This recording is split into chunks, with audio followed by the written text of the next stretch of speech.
tarda, buenas tardes. Benvinguts, bienvenidos al CaixaForum Macaya. En este nuevo curso hay un indicador, bueno, ho fem en castellà, el doctor Fernández del Valle conoce mejor el castellano del catalán, presumo, o quizá habla catalán en intimidad, pero bueno, todo es práctico hacerlo en castellano. Les voy a decirles que hay un indicador interesante de que el curso comienza y es, bueno, en realidad el indicador es doble. Uno, si oyen el follón de niños en el patio del Macaya, aquí detrás, el chivarri en catalán, no sé bien si follón y chivarri es lo mismo, pero se parecen. Bueno, pero cuando hay follón de niños es que está empezando el curso y cuando el Ter Cabanas reinicia la actividad es que está empezando el curso. Bueno, no falla, porque sepan que efectivamente, oficialmente, empieza el curso. Es la primera conferencia importante que celebramos en Macaya después de vacaciones, una rentrée importante con la ponencia del señor Fernández del Valle, y estoy muy agradecido a Esther, como siempre, que lleva creo que algo más de un año con este ciclo de conferencias orientadas a la prevención de la violencia contra la infancia y adolescencia. Y a ver, es curioso porque ayer estaba en una reunión en San Juan de Dios, en el Hospital de San Juan de Dios, en San Boi, y me hablaron de la de Gaia, de Ter Cabanas, de las cosas que se hacen, pero está bien, y además me hablaron bien, lo cual es muy de agradecer. Y el curso, y he pensado en ello, bueno, perdón, la sesión, pensaba en ello cuando veía de qué se trataba la actividad de hoy, era presentar un trabajo muy interesante de prevención de violencia de género gracias a la inteligencia artificial. Es una empresa privada, una empresa catalana que se dedica al tema de inteligencia artificial, ahí ese grupo que, de acuerdo con doctoras, sobre todo forenses, etcétera, han recopilado decenas de miles de datos durante 8 años para definir con toda la riqueza de información que puede proporcionar la administración de los datos, su inteligencia artificial, definir con precisión perfiles de víctimas, perfiles de acosadores, etcétera, y enfocarlo de cara a posibles medidas de prevención. Entonces, qué bien y qué interesante, y eso podemos aprenderlo también o aplicarlo quizá en otros ámbitos. En todo caso, hay muchas personas que además de actuar cotidianamente de manera seria y profesional, encima añaden toda la reflexión y el conocimiento y el aprendizaje que se puede añadir, que se puede aportar en estos temas. Entonces agradecemos mucho a la de Gaia y al departamento su actividad, su iniciativa, y estamos muy honrados una vez más por darles la bienvenida y desearles una buena sesión en la tarde de hoy. Y muchas gracias.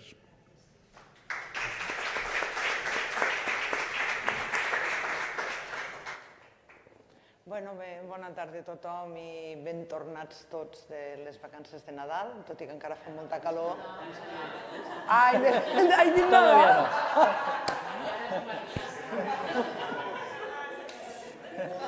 Ui, estic de vacances encara, estic de vacances. Bueno, no, benvinguts i ben tornats de les vacances d'estiu. Pronto vindrà el Nadal, per això no me'n donem compte d'estar aquí. Bé, res, iniciem altra vegada el cicle de conferències i avui, el primer dia del col·le, el primer dia de cicle de conferències, i tenim aquí Jorge Fernández del Valle, que jo crec que, per les cares de tots els que estan aquí, conec, ja sabeu qui és, el coneixeu, però per a qui no, és catedràtic de la Universitat d'Oviedo, d'Intervenció Social, i a més porta el grup d'investigació de la universitat, que d'infància i família, no? Família i infància? Família i infància. Família i infància.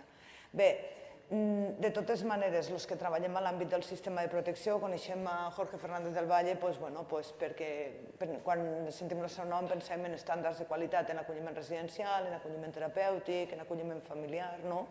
Pensem en totes aquelles parts que el sistema de protecció aporta com a solució o com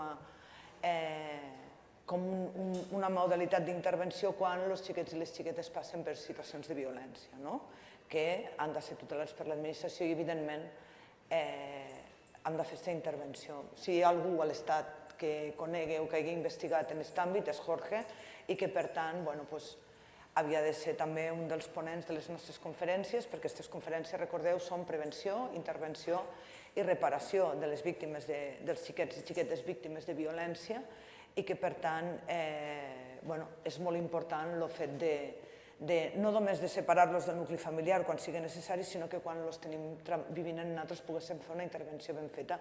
I això és el que ens vindrà a explicar ella avui. ¿No? ¿Sí? A eso vamos. Gràcies per vindre i endavant. Muy Tot per a bien. tu.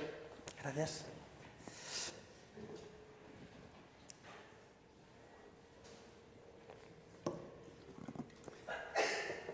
Bueno, pues me voy a poner para este lado ya que está ya la presentación para ese.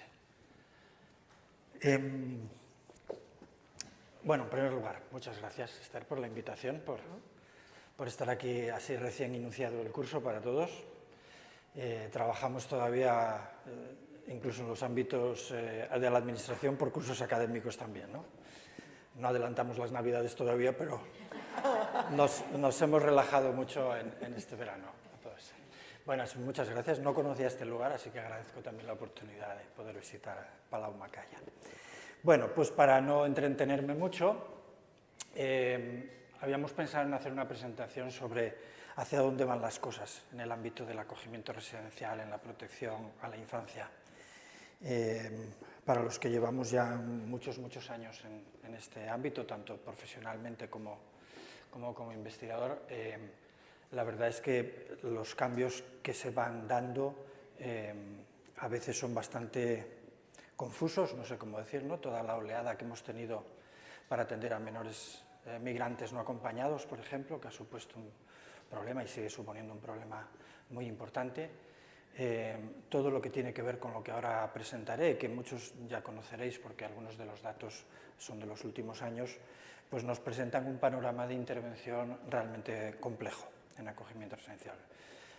Quedaron ya muy lejos los acogimientos, los hogares infantiles, ¿no? de los años 90, de tipo familiar para niños que no tenían familia o que tenían familia pero que estaban en situación muy precaria. Y los perfiles que atendemos ahora son de otro tipo, completamente diferente. Y por eso pues, me gustaría hacer algunas reflexiones sobre hacia dónde creo que podemos ir avanzando. Comentar algunas cosas sobre cifras y perspectiva. Voy a decir algunas cosas que creí hace 10 años que no tendría que decir, pero veo que hay que seguir diciéndolas. Esto pasa bastante en muchos ámbitos, ¿no? Comentaré algunas cosas de la perspectiva internacional que creo que nos ayudan a entender también algunas cosas. Me centraré brevemente en los perfiles y necesidades y luego intentaré comentar dos temas. Me interesa mucho comentaros el programa CARE, que es el que estamos implantando ahora, os hablaré de luego en detalle, y el programa Planea, si no llego a él tampoco pasa nada porque es más conocido y más sencillito. Pero el programa CARE, programa norteamericano que os voy a explicar con cierto detenimiento, a mí me ha cambiado la perspectiva de muchas cosas, ¿no? Y creo que, bueno, que eso es bueno. Y sobre todo porque les estamos cambiando la perspectiva a los que trabajan en acogimiento residencial y a los propios chicos y chicas que atendemos. Bueno, muy brevemente, sobre las cifras del acogimiento residencial, sabéis que el boletín del Ministerio publica todos los años su recogida de datos de las comunidades, sencillamente para decir que, como podéis ver ahí en el número de altas que se van dando durante todos esos años, el acogimiento residencial no parece una medida a extinguir, ni muchísimo menos, ¿no? Más bien, al contrario, tiene picos en los últimos 10 años de una enorme relevancia, debidos en su mayor parte a menores migrantes no acompañados, pero sospecho que no solo, también porque hay otros perfiles de los que luego hablaremos. Pero es verdad que algunas idas y venidas, como las que se producen ahí en el 17, 18, 19, 20, pues tienen que ver con llegadas masivas, casi diría, ¿no? Ya sabéis que tenemos una paradoja y es que, aunque cada año ingresan muchos más chicos y chicas en acogimiento residencial, a final de año siempre hay más chicos en acogimiento familiar. Es decir, el acogimiento residencial parece ser que es una medida de entrada y salida muy rápida. Si pensamos, por ejemplo, en todos los menores migrantes que llegan con edades muy avanzadas, pues entran y a lo sumo están un año, o 2, o 3, muy poquitos casos están más. El acogimiento familiar, a lo que se ve, es una medida que entran menos, pero los que entran permanecen mucho tiempo. Y eso fundamentalmente se explica porque la mayoría del acogimiento familiar en nuestro país es en familia extensa. y cuando los niños están con sus abuelos, pues están para toda la vida, por así decirlo. Por lo tanto, es una medida de enorme estabilidad. Pero en el estudio que hicimos para el Ministerio, creo que fue en el 2009, sobre el acogimiento familiar, ya vimos que incluso en familia ajena las estancias son muy prolongadas. Por lo tanto, el acogimiento familiar tiene mucha más estabilidad. Solamente se ha producido un cambio de tendencia, como veis, con esta llegada tan masiva de los años 18, 19, 20, pero parece que volvemos a la situación. Así que el acogimiento en España por tipos sería, nos distribuimos casi igual número entre acogimiento en familia extensa, que es ese 40% en gris, un 38% en acogimiento residencial y solamente un 22% en familia ajena. Y ese es el principal talón de Aquiles de nuestro sistema, ¿no? La falta de familias de acogida desconocidas, digamos, para los niños. La realidad ahora mismo es que si tienes abuelos, enhorabuena, puedes tener un acogimiento, o tíos, pero si no tienes familia extensa se va a complicar mucho, incluso para niños que son pequeños. Dicho esto, con toda la variedad que hay a lo largo de todas las comunidades autónomas, con cifras muy, muy cambiantes. Una de las cosas que explican esta situación también es el perfil de las edades. Como se puede ver, el 56% de los casos tiene más de 15 años, así que el acogimiento residencial, hablando ahora de acogimiento residencial, cuando hablamos de más de 11 años son el 80%, es decir, trabajamos fundamentalmente con adolescentes y preadolescentes. Nos queda, desgraciadamente, esos grupitos de 0 a 3 y de 4 a 6, que son un 7% nada más, que parece que no hay manera de reducir, ¿no? Parece ahora hay una directiva ministerial de tratar de ponerlo ahí a la barrera en el 2025, de acabar con esa cifra. Para mí esto es uno de los misterios más importantes de la protección en este país. ¿Cómo es posible que no seamos capaces de buscar algo así como 1000 acogimientos familiares en España para niños menores de 6 años, ¿no? Que no deberían suponer un grave problema? Una de las características importantes, como decía antes, es la llegada de menores migrantes no acompañados.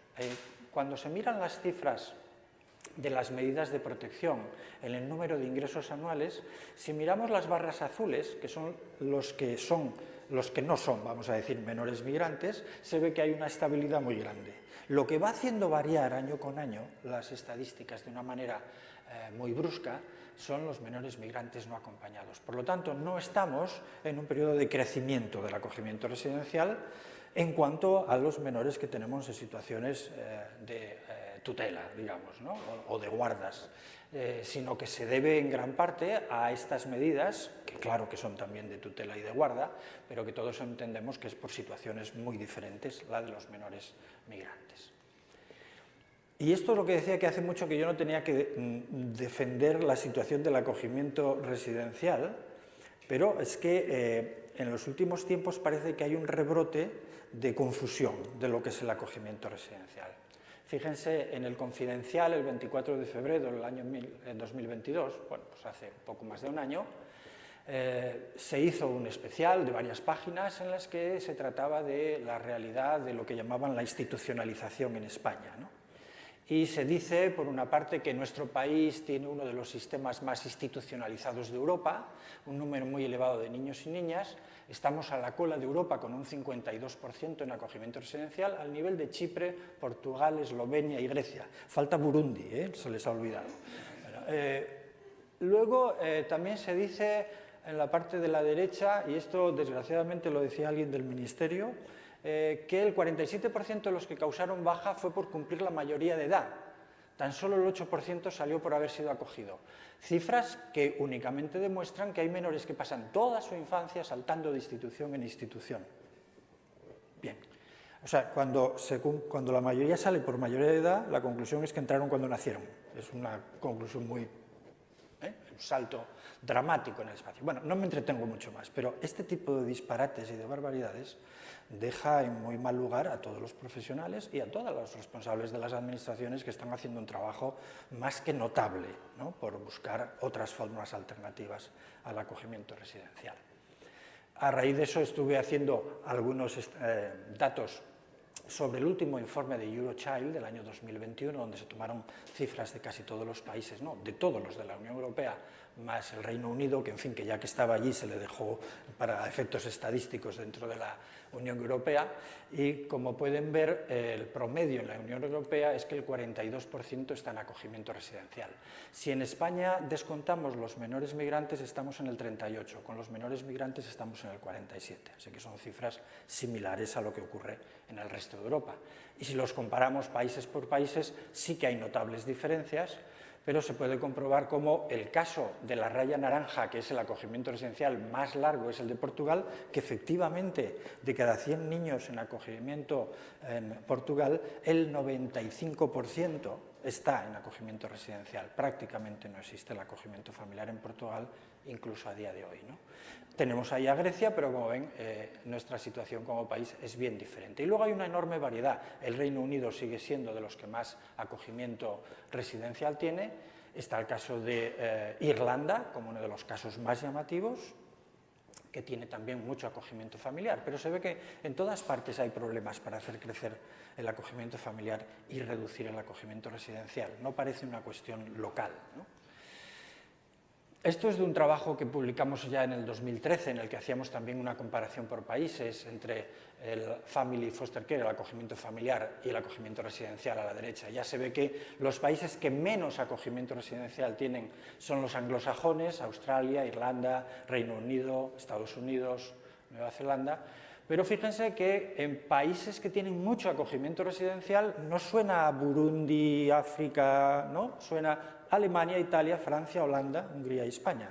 Son países promedios, digamos, ¿no? Luego intentaré explicar cuál es una de las razones, a mi juicio, para que esto ocurra, ¿no? Si alguien está interesado en datos mucho más recientes, acabamos de publicar, no es que haya venido a hablar de mi libro, ¿no? Pero ya que ha salido, os lo comento. Se ha publicado justamente en enero o febrero este libro. Es una compilación de capítulos de cómo está el acogimiento residencial en 16, 18 países del mundo, de enorme variedad, con muchos datos de cada país, es decir, el número de niños y niñas que hay, quién trabaja en él, qué costes tiene, con qué modelo se trabaja, para poder realizar una comparativa entre todos ellos. El nombre de revitalizing, revitalizando el acogimiento residencial, puede parecer ofensivo a alguien, ¿no? Pero la dinámica que llevamos los que lideramos estos trabajos y en la asociación que tenemos de mejora de la atención residencial es que mientras haya niños en acogimiento residencial deben ser los mejor atendidos. No hay segunda clase en acogimiento residencial, ¿de acuerdo? Así que si tenemos tal cantidad de niños en acogimiento residencial, vamos a revitalizar la calidad y el trabajo bien hecho. Y ojalá que de aquí a poco tengamos muchos menos casos o en un futuro ideal ninguno, ¿no? Pero mientras haya niños en acogimiento residencial, la calidad es primordial. No se reserva la calidad para otros programas, dicho de otra manera. Y ya puestos, no pretendo que lo lean, pero es una nota nada más. Cuando salió la reforma de la ley en el 2015, en una disposición adicional se decía que se deberá elaborar estándares de calidad para la intervención familiar, para la adopción, para el acogimiento familiar, para los puntos de encuentro. A día de hoy solamente hay un estándar de calidad publicado, el de acogimiento residencial que publicamos allá en el 2012. No me digan que no es curioso, ¿no? Habrá que empezar, si se quieren hacer otras alternativas, háganse con calidad y hágase el trabajo. Bueno, y a todo esto, ¿qué dicen los niños y las niñas cuando les preguntamos? Hace poco hemos hecho una recopilación de 20 años de evaluación en aldeas infantiles SOS, en todas las aldeas, incluyendo la de aquí de Cataluña, ¿no? Hemos ido evaluando año tras año, y aquí tienen cuál es el promedio de las opiniones de los niños y niñas y adolescentes en las unidades, ¿no? De 0 a 5, la puntuación en la estructura física, habitaciones, etcétera, como ven, es elevada. Tenemos 2 puntos bajos: la participación en la gestión de las normas, etcétera, y la autonomía y el desarrollo de la autonomía personal, que yo también hubiera dicho que son los 2 puntos que a nosotros también nos resultan muy carentes. El tema de la participación yo creo que también era una cuestión cultural. Cuando nosotros hicimos el SERAR, el sistema este de registro, que ya fue allá en los 90, recuerdo cuando lo presentamos en algún país por ahí, nos preguntaron, estoy hablando de Finlandia, por ejemplo, de Irlanda, en los dos sitios ocurrió, ¿qué participación tenían los chicos y chicas en su proyecto educativo individual? Aquella pregunta en los 90 a mí me descolocaba mucho, ¿no? Y en cambio en estos países era algo que se daba por supuesto. En una investigación que hicimos en aquella época en 5 países europeos, cuando les preguntábamos a chicos y chicas de acogimiento residencial, ¿quién es el que sabe lo que es mejor para ti? La inmensa mayoría en el resto de los países decía yo. Y aquí decía mi trabajador social, mi padre, mi madre. Tenemos una cuestión cultural de paternalismo, de envolver. Bueno, ahí están nuestros jóvenes viviendo en casa hasta los 40 años. Es verdad que hay características ¿no? socioeconómicas que también ayudan a que eso sea así, pero bueno, no me enrollo más con eso. Quiero decir con eso que la opinión que tienen los chicos y chicas de la atención que reciben en acogimiento residencial no es mala. Aquí me parece que hay una clave, y esto está sacado de este libro que acabo de poner. ¿Quién está trabajando en acogimiento residencial? ¿No? Esto es interesante también para lo que mañana tenemos que trabajar, ¿no? Aquí hay una línea de países que representan un poco el modelo anglosajón, Estados Unidos, Australia, Inglaterra, Canadá, Irlanda, Escocia. Ahí he metido a Argentina e Israel porque son muy difíciles de colocar, pero coinciden en algo. Bueno, no hace falta leerlo mucho. En ninguno de estos países se requiere una mínima cualificación para trabajar en acogimiento residencial, excepto en Irlanda, que se pide un grado universitario de social care de 3 años. En Escocia se pide un certificado de profesionalidad, que viene a ser una formación profesional, ¿no? En Argentina no hay requerimiento, en Israel educación secundaria. Pero en Estados Unidos no hay cualificación para trabajar en acogimiento residencial, ni en Inglaterra. Luego sí que cuando están trabajando tienen formación, tienen que pasar unas certificaciones, pero muy lejos de lo que nosotros entendemos por un educador social. Si pasamos ahora a los países centroeuropeos y mediterráneos, en Francia se requiere el graduado universitario de educador especializado, en España educador social, en Italia educador sociopedagogo, en Portugal seguimos con un problema, la mayor parte no tienen formación, en Finlandia diplomados de servicios sociales o de trabajo social, en Dinamarca tienen que tener pedagogía social, en Alemania tienen una formación profesional superior, equivalente a la universitaria de primer grado nuestra, de primer ciclo, y en Holanda formación profesional superior. Es decir, hay una preparación universitaria y altamente cualificada. Y ahora fíjense, los países que han prescindido del acogimiento residencial, o que lo han bajado mucho, son los de la primera tabla. Y los países que seguimos teniendo mucho son los de la segunda. Conclusión, ¿están ellos en lo cierto? ¿Lo estaban haciendo bien? Si yo hubiera estado en Inglaterra, también hubiera dicho que no era una buena solución el acogimiento residencial. Yo he estado visitando en muchos de esos países centros de menores. Recuerdo en Estados Unidos, en el estado de Nueva York, visitar un piso de menores y no saber quién era chico y quién era trabajador. O sea, no se distinguían para nada. Y en la cualificación prácticamente tampoco. Por tanto, las comparativas internacionales tienen que hacerse con cuidado. El modelo de Estados Unidos, de Australia sobre todo, prácticamente Australia está en el 4% de acogimiento residencial, lo han cerrado prácticamente todo, creen que es peligroso. En Estados Unidos ya no se financia el acogimiento residencial prácticamente, salvo que acudas a instituciones benéficas para ello, ¿no? Bueno, la cosa es la pescadilla que se muerde la cola, ¿no? Estamos mal, financiamos menos, vamos cerrando. ¿A dónde ha conducido eso, tanto en Australia, Estados Unidos o en Inglaterra? Pues básicamente que como solo tenemos acogimiento familiar, si las cosas en acogimiento familiar van mal, lo que te queda es ir a otra familia. Y si sigue yendo mal, tienes que ir a otra familia. Y si sigue yendo mal, vas a otra familia. No es extraño pasar por 7, 8 o 12 familias en esos países para los casos que tienen mediana problemática, no digo grave problemática. Hay un estudio de Harriet Ward, una profesora ya emérita inglesa, de niños de 0 a 3 años y el número de cambios de familia que tienen en Inglaterra, de 0 a 3 años en acogimiento familiar, es muy elevado. Por lo tanto, no hay soluciones mágicas, ¿no? Bien, necesidades de la población atendida. De esto hemos estado hablando algunas veces, solo las recuerdo ahora porque son estudios que hemos ido haciendo a lo largo de los últimos años. Este lo llamamos Health Thinker, hay que ponerle siempre nombres ingleses para que vendan bien, en eso sí son buenos los ingleses. Hemos hecho un estudio ya en 2013-2015 en el que estudiamos 1.226 niños, niñas, chicos y chicas de 6 años en adelante de esas comunidades, de las aldeas SOS también, y lo que hicimos fue evaluar a todos los casos que había. No es una muestra, es decir, en cada comunidad cogimos todos los que había, que tuvieran más de 6 años. Les hicimos evaluaciones, les seguimos la pista durante 3 años, vimos qué resultados tenían los tratamientos, que sería materia de otro tipo, se acaba de publicar el artículo hace poco todavía. Y veis que la muestra se parece mucho a lo que decíamos antes de quién está en acogimiento residencial. La mayoría, 15-18 años, seguidos de 12 y 14. Quedan muy poquitos casos por debajo de esas edades. Una primera cuestión importante, antecedentes familiares, que no es nada fácil dar con ellos, ¿verdad?, en los expedientes, pero bueno. Alcoholismo, 40% en los padres, 28% en las madres. Abuso de sustancias, en torno a 1/3. Salud mental, enorme diferencia. Madres, 44% de las madres tenían problemas de salud mental.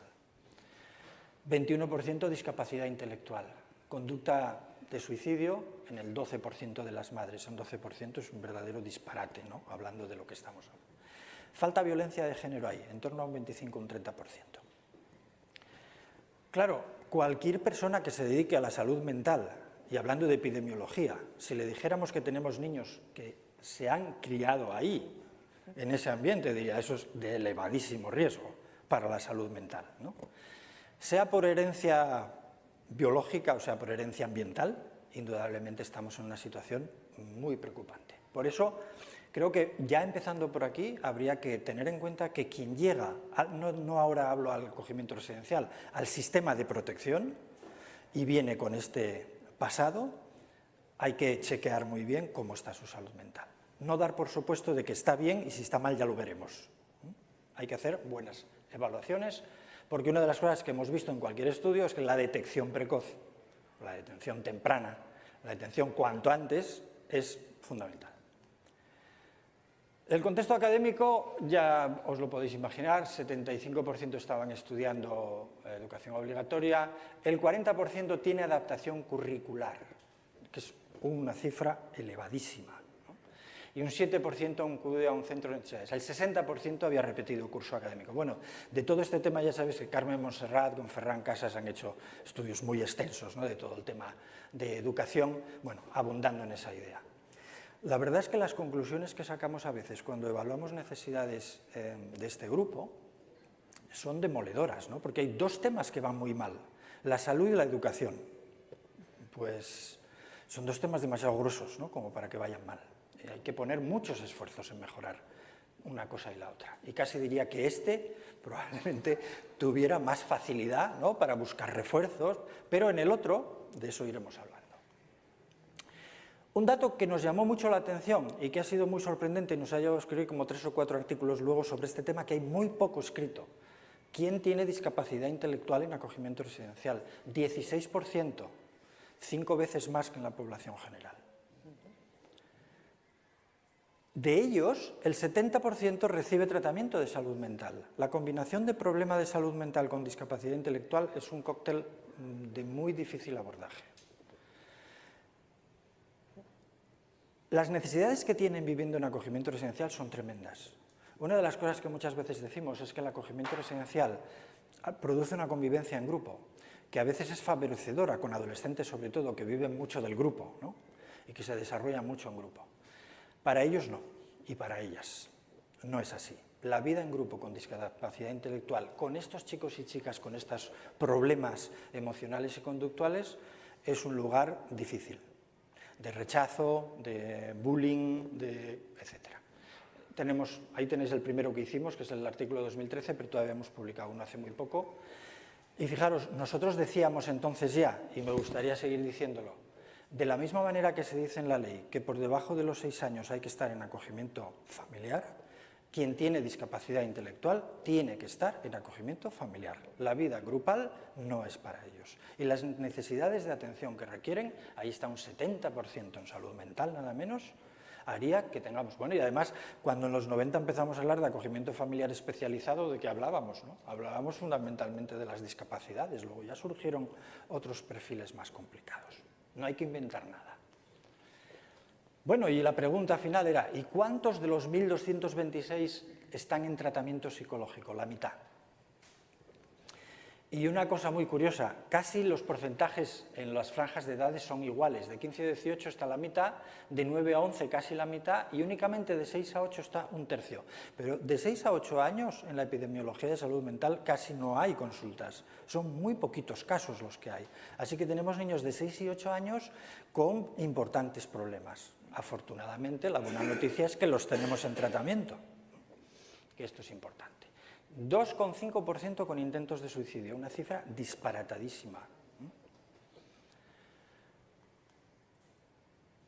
Tratamientos psicológicos, fundamentalmente, psiquiátricos, farmacológicos en un 20%. De los que están en tratamiento, psicológico la mitad, psicológico y psiquiátrico otra gran parte, y muy poquitos tienen solo psiquiátrico o solo farmacológico, que a veces viene de pediatría o de neurología. Aquí se nos quejan los psiquiatras en la franja naranja, ¿no? Solo vienen a por la pastilla, tienen al psicólogo que les hace el tratamiento y van a por el medicamento, ¿no? Ese sería un debate interesante para ver cómo nos aclaramos. Bueno, eso fue preguntando quién estaba en tratamiento. Nosotros lo que hicimos fue aplicar pruebas de detección de situaciones clínicas, pruebas objetivas. Según estas pruebas, el 60% tendría problemas. Está el tratamiento el 50%, pues habría que añadir algunos más que no están yendo a tratamiento. Si les preguntamos a los chicos a través de cuestionarios, bueno, ellos sí estarían de acuerdo en que están en el 50%. El 61% es la opinión de los educadores, a través de escalas en las que valoran los comportamientos, ¿no? Ahí pasa una cosa muy interesante, a mi modo de ver. Hay bastantes casos con problemas externalizantes de conducta que no están en tratamiento.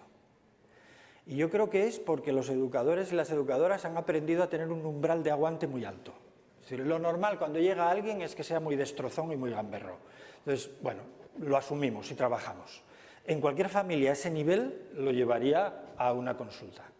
Pues la cuestión ahora sería, a lo mejor hay que bajar el umbral. Cuanto antes trabajemos con ellos, mejor. Y además, tienes que saber manejar eso, ¿vale? Que no es nada fácil. Por tanto, el acogimiento residencial atiende a los casos más severos de la protección. Cada vez que entra un nuevo caso en un hogar de acogida, un centro de menores, tenemos una probabilidad muy elevada de que vaya a tener problemas importantes psicológicos. No es algo raro, no es algo añadido, porque ha tenido experiencias adversas. Además, acaba de vivir, cuando entra por nuestra puerta, otra, que es la separación de su familia, que tiene mucha miga también. O la separación de otro sitio. Rupturas de acogimiento familiar, el número de rupturas de adopción, que se ha incrementado en los últimos años, siendo un tema importante también, no en sentido absoluto, pero en términos relativos es importante. Por lo tanto, es un momento en que podemos ir trabajando como es necesario. ¿Qué necesitaríamos de nuestros profesionales? Que conozcan las consecuencias de los malos tratos, que conozcan los trastornos más habituales y sus características, que sepan detectar indicadores de los problemas, que tengan conocimientos básicos de pautas de actuación ante los diversos problemas que se pueden presentar. Y esa frase que me habréis oído más veces, crear un ambiente terapéutico en el hogar. ¿Y por qué digo ambiente terapéutico? Porque todo lo que acabo de decir hasta ahora me lleva a pensar que fundamentalmente nuestro trabajo es terapéutico. Trabajamos con gente dañada. Y por lo tanto, el papel del educador, digamos, acompañante, ¿no? Que lleva al colegio, lo trae, merienda, se sienta a ver la tele, se cena y se acuesta, ese tan familiar y tan bonito que se creó allí en los 90, rompiendo el modelo institucional, pues es un papel que, siendo esa la base de la relación, es absolutamente incapaz de cubrir todas las necesidades que van a presentar los chicos y las chicas. Hay que combinar, por tanto, un trabajo de apoyo emocional con la educación cotidiana. Eso nos llevó ya en el 2009 o 2010 a hacer este librito, que lo tenéis por ahí por internet, de salud mental de menores en acogimiento residencial, donde valorábamos esto, ¿no? Es decir, saber cosas básicas de la salud mental, del progreso de los chicos y de las chicas en acogimiento residencial. Se proponía incluso una forma de detección y de derivación, etc. Esto os lo pongo porque fue un proyecto muy interesante que acabamos allá por el 2017, creo que fue, el proyecto RESME, que hicimos con gente de Finlandia, de Alemania, de Escocia y de Lituania. Era muy interesante porque era cómo se coordina salud mental con protección a la infancia en estos 5 países. Y lo que aquí vemos, que es que no nos entendemos muy bien, pasa exactamente igual en los 5 países. Muy curioso, con culturas y con modelos de trabajo muy diferentes. Lo que se creó durante todo este proyecto fueron protocolos de coordinación entre los 2 sistemas. Nosotros lo hicimos en Asturias.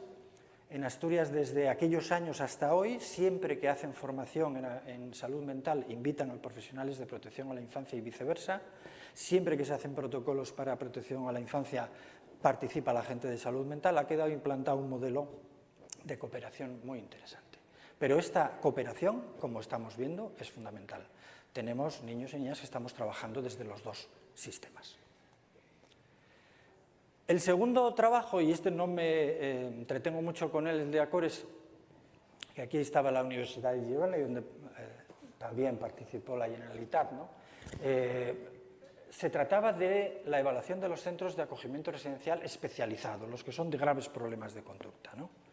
Y ahí trabajamos casi con 50 de diversas comunidades. Y os pongo aquí datos que son de Cataluña, porque hicimos una presentación, ya no me acuerdo en qué año, ¿no?, con los resultados de la parte de Cataluña, y había algunas cosas muy interesantes, como veis, hablando de adolescentes que están en hogares de protección para graves problemas de... Bueno, aquí los llamáis CRAI, ¿no? CRAI.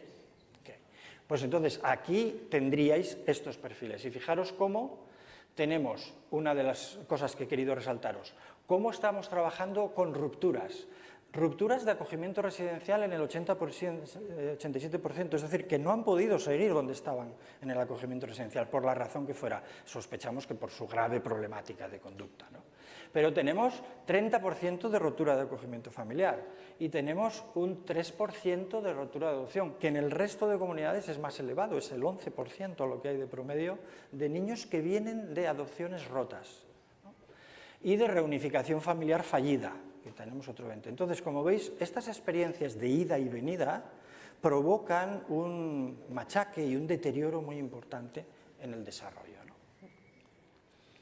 Aquí tenéis, por ejemplo, las conductas de riesgo previas al ingreso en estos dispositivos. La conducta violenta, fundamentalmente, conductas sexuales de riesgo, aquí teníais menos que en otras comunidades. La conducta suicida, que aquí estaba en el 12%, pero nos dio un promedio del 33%. Es decir, 1 de cada 3 casos en centros especializados de conducta ha tenido intento de suicidio.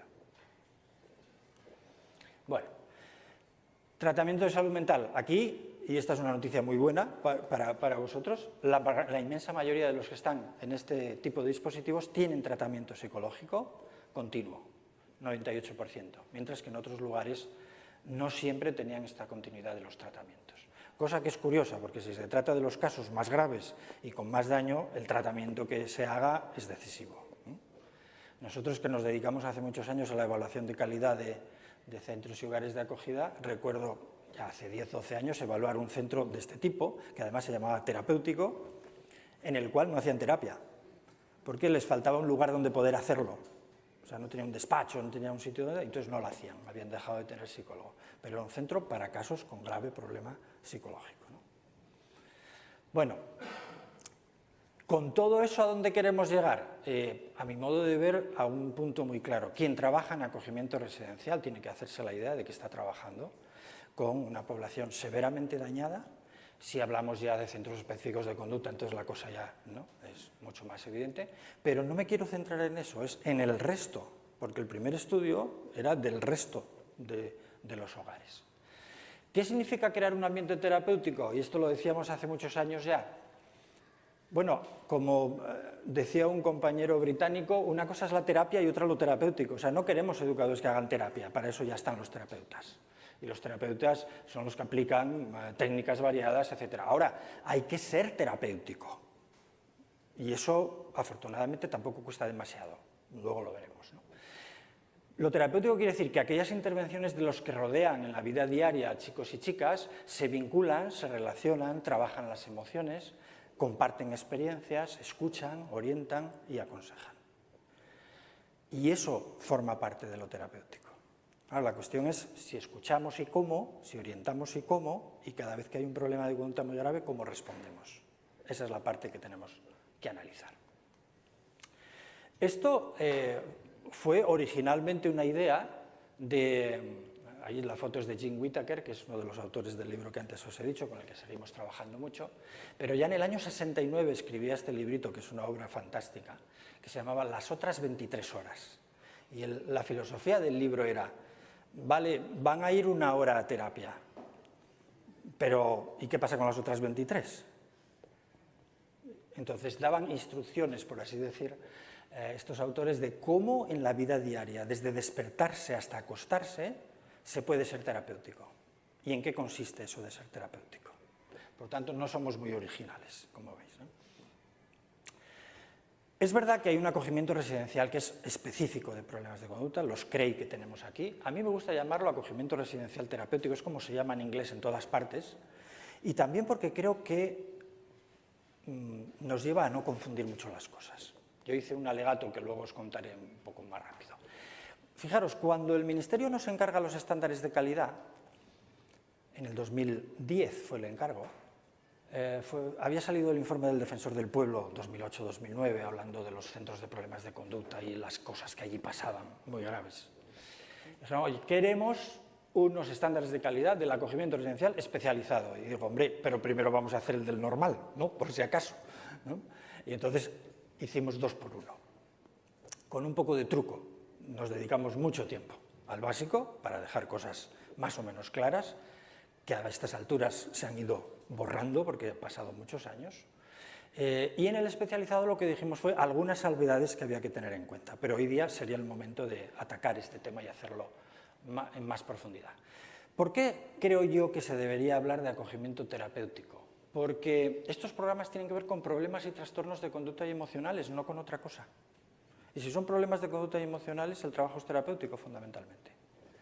Porque acciones terapéuticas implican modelos y técnicas a utilizar. Hemos evaluado el año pasado 5 centros específicos de problemas de conducta en una comunidad autónoma. Y de verdad que ha sido una experiencia traumática para nosotros, viendo lo traumático que era para los chicos y chicas. Las cosas que se están haciendo en los centros específicos de problemas de conducta, valorando sobre todo el control y la coerción por encima del tratamiento terapéutico y cotidiano, son muy preocupantes en algunos sitios. No debería haber ninguno. Claro, eso casa muy mal con un enfoque terapéutico. Un sitio terapéutico no pone cámaras ni vigilantes, ni recibe a la gente con 3 días de aislamiento para ver si se va asentando. ¿Qué tiene eso de terapéutico? Nada. Pero sí tiene de centro específico de problemas de conducta. Además, cuando no lo llamamos terapéutico, ¿cómo lo llamamos? Pues en mi región, en Asturias, ya nos hemos quejado muchas veces, pero no, allí no se me escucha mucho, valga comentarlo, lo suele pasar, ¿verdad? En Asturias se llama Centro de Régimen Especial. No me digáis que no es bonito el título, ¿eh? ¿Dónde estás? En un centro de régimen especial. Bonito, ¿verdad? Claro, ¿cómo lo llamas? Pero llámalo Centro Residencial Terapéutico. ¿Cuál es el problema? Me están ayudando con mis problemas. ¿Vale? Superación de problemas, observar y escuchar sentimientos, intervenciones breves e intensas. No es un sitio para vivir, esto es un sitio para recibir un tratamiento intensivo. Un trabajo terapéutico es necesariamente compatible con el trabajo educativo y socializador, con la familia, la escuela y la comunidad. Son escenarios de trabajo de estos centros, no lugares de los que apartamos a los chicos. Los educadores de estos programas son agentes terapéuticos que utilizan la convivencia diaria para crear un ambiente terapéutico. Incorpora 2 tipos de intervención, la terapia y lo terapéutico. Y hablar de trabajo terapéutico es incompatible con el abuso en el control. Bueno, podría seguir, pero hasta ahí, ¿no? Es decir, ya vale, llamemos a las cosas como hay que llamarlas. El objetivo es trabajar con aquellos que tienen más daño para realizar un trabajo que es fundamentalmente terapéutico. Marcos de referencia para estos ambientes terapéuticos tenemos la psicopatología del desarrollo, el enfoque del trauma, la teoría del apego, la resiliencia, la intervención en crisis. Hay ingredientes para hacer cosas muy bien hechas. Cuando estamos evaluando este tipo de hogares, y los que hemos evaluado el año pasado, la ausencia de modelos de este tipo era escalofriante. A ver, en el proyecto educativo se escribía acerca de ello, pero cuando hemos ido a ver cómo se trabaja, de esto no había nada, ¿no? Lo que había era mucho susto, mucho miedo, porque la gente era muy agresiva, los chicos me refiero, y todo el mundo estaba muy atenazado, y ese era el ambiente que había. Entonces, algún día los que necesitarán terapia serán los que trabajan allí, seguramente, ¿no? Pero no ese es el modelo que podemos desarrollar. Bueno, y básicamente son contextos muy estructurados, con intervención mínima, medida educativa, terapéutica, temporalidad limitada, esta es una de las características importantes de estos trabajos, intervención sobre otros sistemas y con un personal altamente especializado. Los centros que hemos evaluado, los educadores, para entrar en el especializado, y si venían de un hogar, digamos, básico, no recibían ninguna formación en particular. Y es diferente, ¿eh? Es diferente. Bueno, este es el otro librito que hemos hecho en 2015. Este es de, como veis, de acogimiento residencial terapéutico para niños y jóvenes, con este hombre Whittaker, que como veis sigue escribiendo después de muchos años, y con otra compañera inglesa, con Lisa Holmes. Este libro tiene 38 capítulos y va repasando cómo está el acogimiento terapéutico en diversos países, repasa modelos de los que están funcionando, pues el Family Teaching, el CARE, que luego nosotros hemos adaptado, el modelo escandinavo, que se llama Multifunc. Hay varios modelos de trabajo de acogimiento específico. Y ahí construimos una definición, que es la que os dejaba yo ahí puesta, de que el tratamiento terapéutico incluye el uso de un ambiente de convivencia multidimensional específicamente construido para proporcionar y reforzar tratamiento, educación, socialización, soporte y protección a niños y jóvenes con problemas conductuales o de salud mental, en colaboración tanto con sus familias como con un amplio espectro de recursos comunitarios de ayuda formales e informales. Ha tenido mucho éxito la definición, prácticamente por todas partes ahora se utiliza así, y fijaros que hace mucho énfasis en la parte ecológica, ¿no? De familia, escuela, acompañamiento, no es un aislamiento. Eso nos llevó, cuando se acabó el libro, a escribir un manifiesto, vamos a decir así, una declaración de consenso, donde están todos los autores del libro, que los tenéis por ahí abajo, y que está publicado en Psicotema, lo tenéis en internet fácilmente asequible. Y bueno, el manifiesto a lo que va es, hacen falta este tipo de centros, en todos los países, y hacen falta con una serie de ingredientes, para no desvirtuar lo que estamos haciendo. Bien, una de las cosas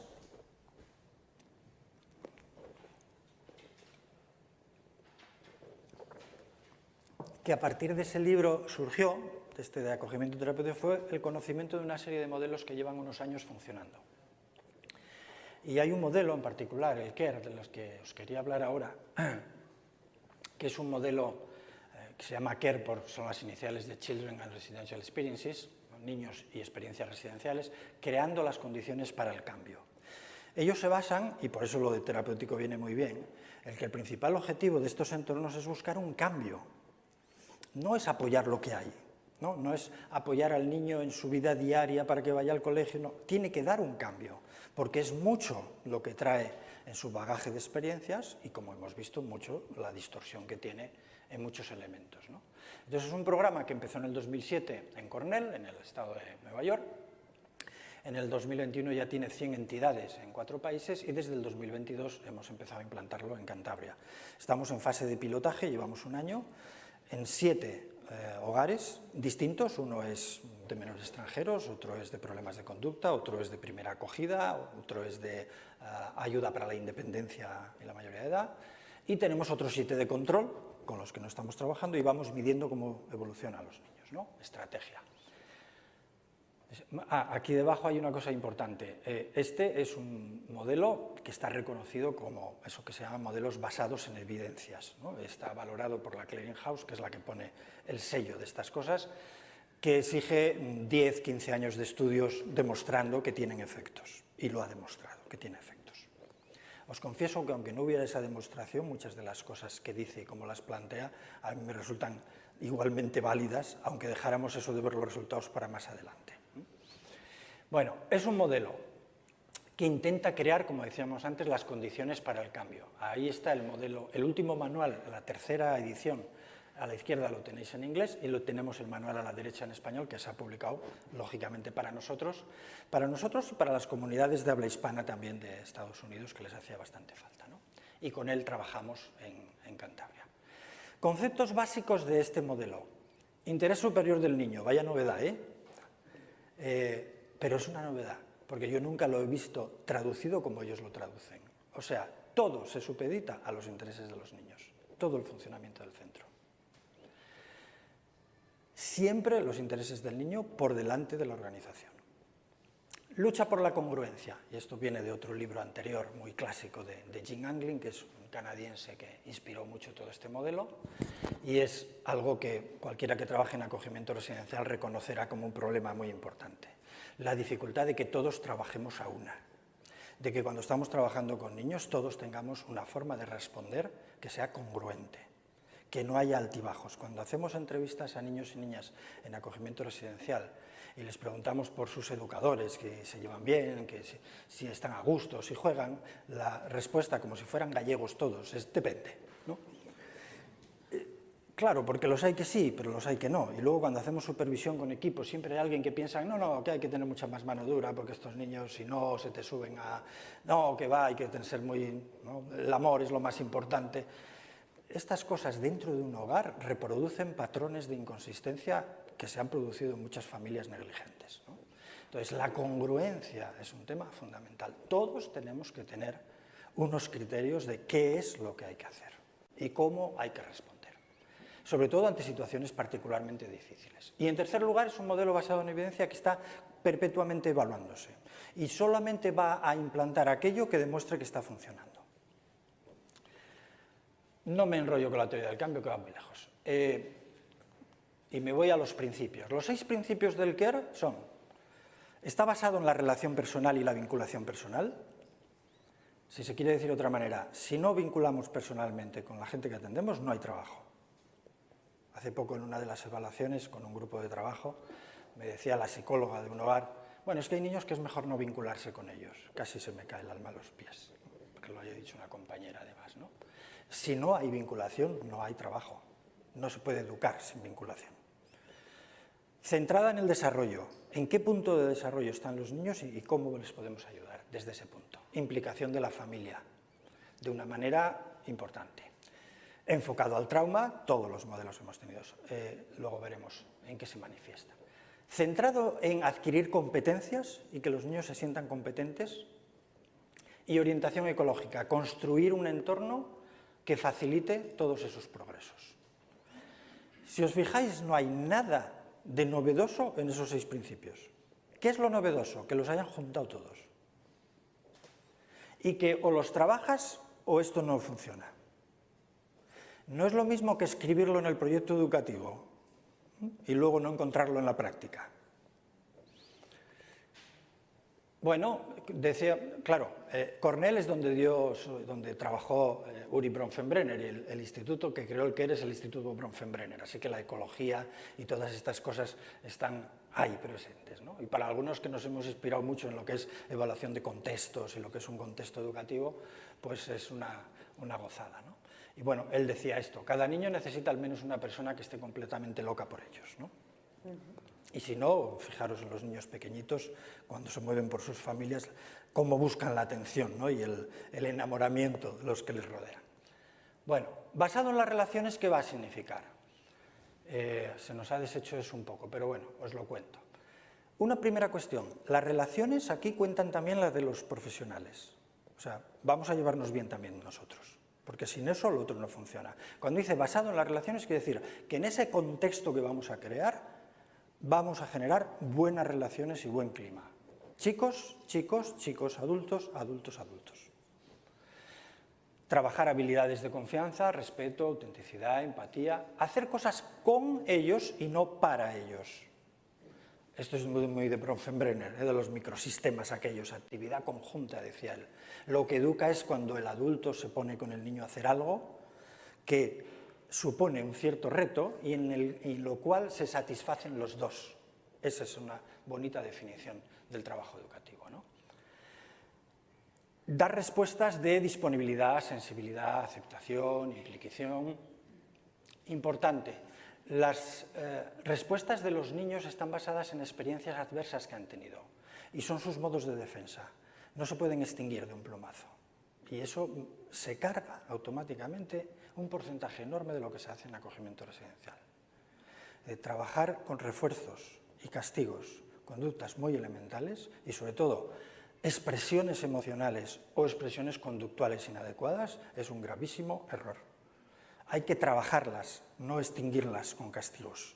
Y ahora viene la pregunta, ¿y cómo se trabajan? Bueno, para eso está todo el resto de los principios, ¿no? Pero ese es un mensaje muy importante. Y para los centros terapéuticos, vamos a llamarlos así, ¿no? Eso es vital. El que viene a un centro terapéutico, hemos visto que viene de intentar suicidarse, de haberse fugado, de haber golpeado. Ahora que llegas aquí, tranquilo. Si sigues haciendo eso, es lo esperable. Ya iremos trabajándolo. Lo que no podemos decir es, llegaste a un terapéutico y a partir de ahora todo esto se acabó, ¿eh? Ni te fugas, ni gritas, ni golpeas, ni... ¿Qué vara mágica tenéis para hacer eso? ¿No? Una coerción y una restricción enorme que hace que salten las chispas constantemente y el trabajo terapéutico, ¿dónde está entonces? ¿No? Bueno. Centrado en el desarrollo, esto es muy evidente, ¿no? Pero tienen algunos puntos muy interesantes. Han introducido el concepto de Vygotsky de zona de desarrollo próximo, que me parece que está muy bien hecho. Cuando haces un PI, tus objetivos tienen que estar siempre en la zona de desarrollo próximo del niño. No pongas un objetivo que está lejos.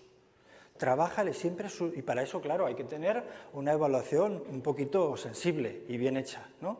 Y cuando pones un objetivo y queda lejos y no lo alcanzamos, a lo mejor lo que hay que hacer no es darle caña al niño, permitirme la expresión, baja el objetivo. Ellos lo llaman expectativas, que nos lo hemos quedado, ¿no? No hablan de objetivos, hablan de expectativas, lo que yo espero lograr. Es un aspecto, porque el objetivo parece que es como una obligación, la expectativa es otra cosa, ¿no? Vale. Entonces, ajustamos las expectativas a sus posibilidades y ese es el verdadero trabajo individualizado. Cuando algo no funciona, no seguimos machacando, cambiamos nuestra expectativa. Por alguna razón no puede hacer eso. ¿Porque no le da la gana? Puede ser también, vamos a trabajarlo, ¿vale? Porque el educador se dice, no, es que no le da la gana, ya, pero esa es una buena razón también. Algo habrá ahí detrás de ese no le da la gana, ¿no? Oportunidades de participación, mensajes de expectativas positivas, habilidades de autonomía para seguir creciendo, conocer las actividades propias de cada etapa del desarrollo. Bien, pero quedaros con esa idea, ¿no? ¿En qué punto de desarrollo está y qué le podemos exigir? ¿Qué le exigimos a alguien que con 15 años viene de intentar suicidarse, de haber robado no sé dónde, de haber asaltado, de haber golpeado a unos educadores? ¿Qué le vas a poner de objetivo? Mira a ver dónde estamos primero, ¿vale? Implicación de la familia. Contactos con la familia, bueno, no hace falta darle muchas vueltas, todos sabemos lo importante que es este tema y se trabaja mucho, tanto grupalmente con las familias como individualmente, favoreciendo contactos, no me entretengo en él. Centrado en la competencia, trabajar puntos fuertes, hacerles sentir competentes y para eso se empieza con resoluciones de problemas, con regulación emocional, trabajando la competencia social, la autoeficacia. Para que alguien se sienta autoeficaz, tiene que hacer tareas que son capaces de hacer. Volvemos otra vez al punto de antes. Así que yo me voy a su zona de desarrollo próximo, le pongo expectativas razonables, hago mis expectativas, ¿no? Y mis comentarios positivos, creo el espacio para que eso sea posible y entre todos vamos caminando en ese.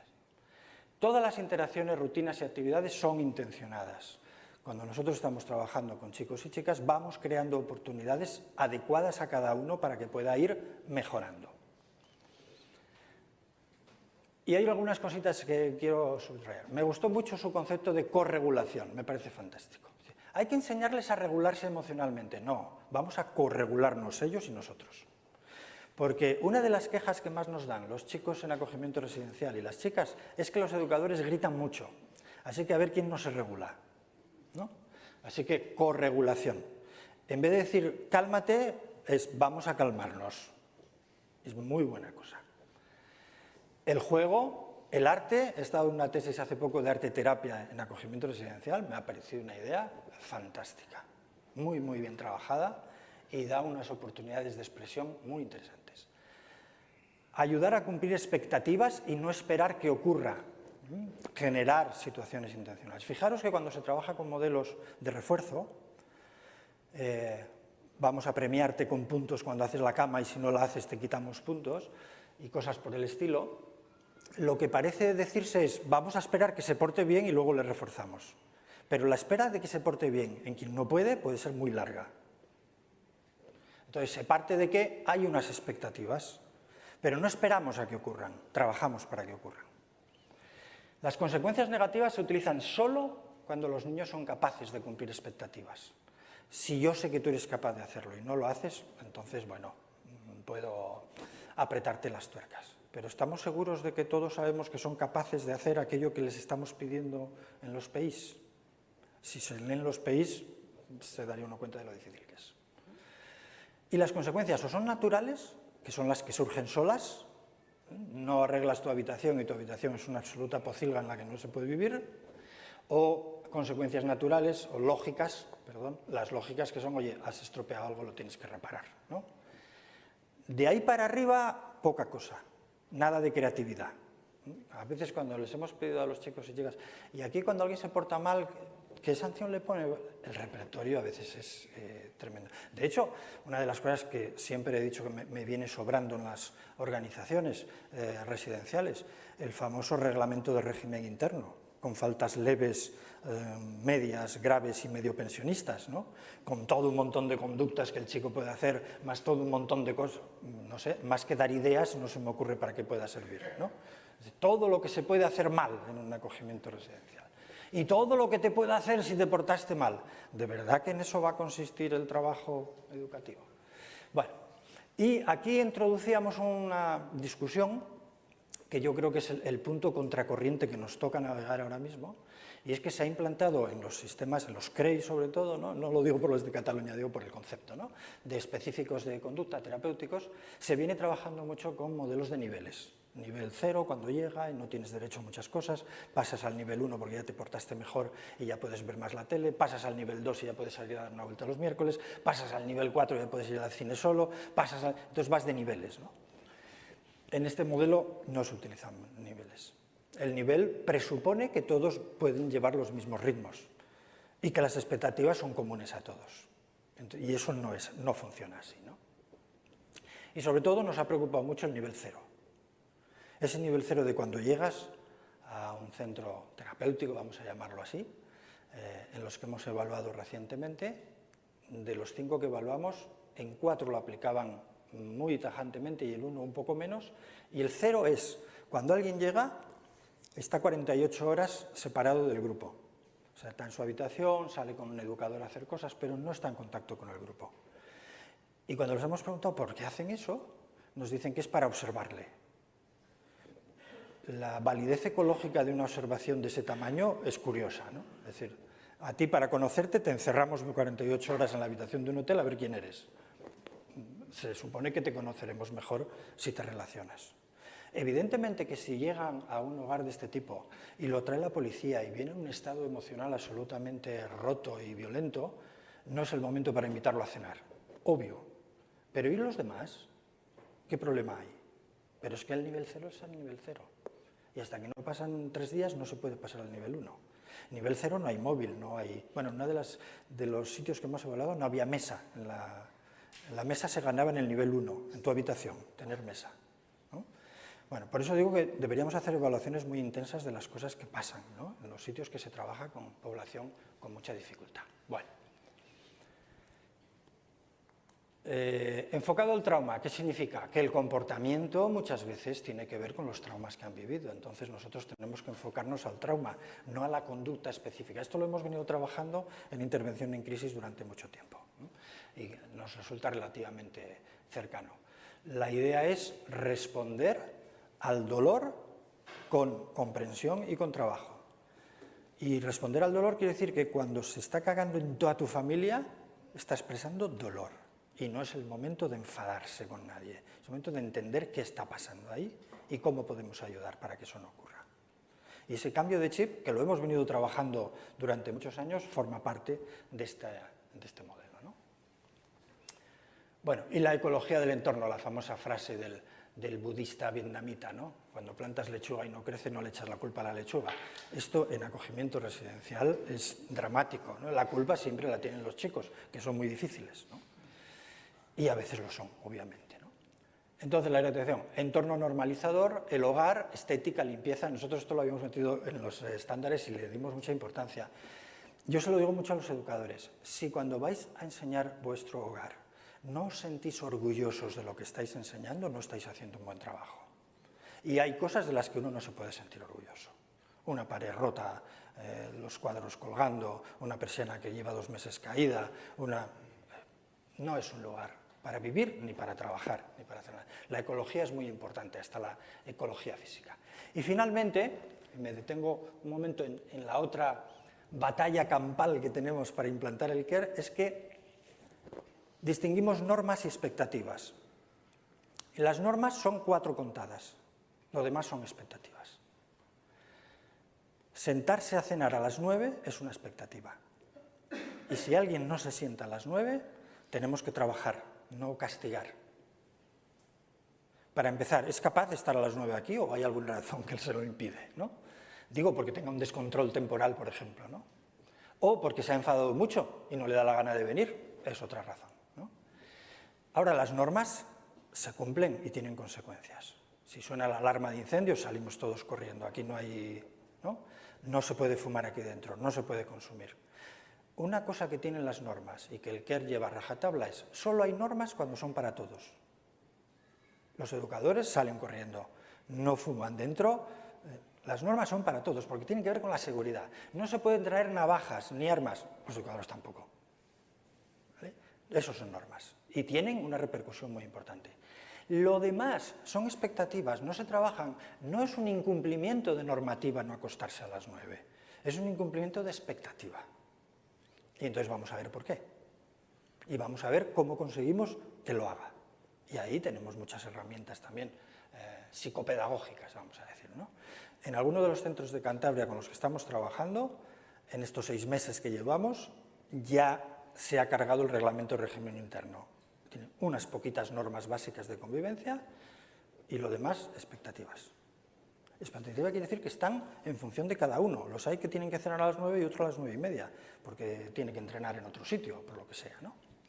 Es uno de los conceptos interesantes. Y todo esto se hace a todos los niveles de la organización, se van tomando datos permanentemente, se hace trabajo reflexivo, los educadores trabajan sobre los datos que vamos recogiendo, la supervisión es de 5 años, así que estamos en el primero todavía, para poder implantar el tema. Tenemos una comunidad CARE, que es que todos los centros que trabajan, tenemos un problema de idioma nosotros, ¿no? Pero si seguimos trabajando el CARE con más hogares de acogida, acabaremos teniendo una comunidad, y es que cada 2 meses hay una reunión online de todos los centros que están trabajándolo, son muchísimos en el mundo, con todo el equipo de Cornell, y se van tocando temas, ¿no? Por ejemplo, el problema de las expectativas, por ejemplo, el problema de la conducta, el tema de hacer participar más a la familia.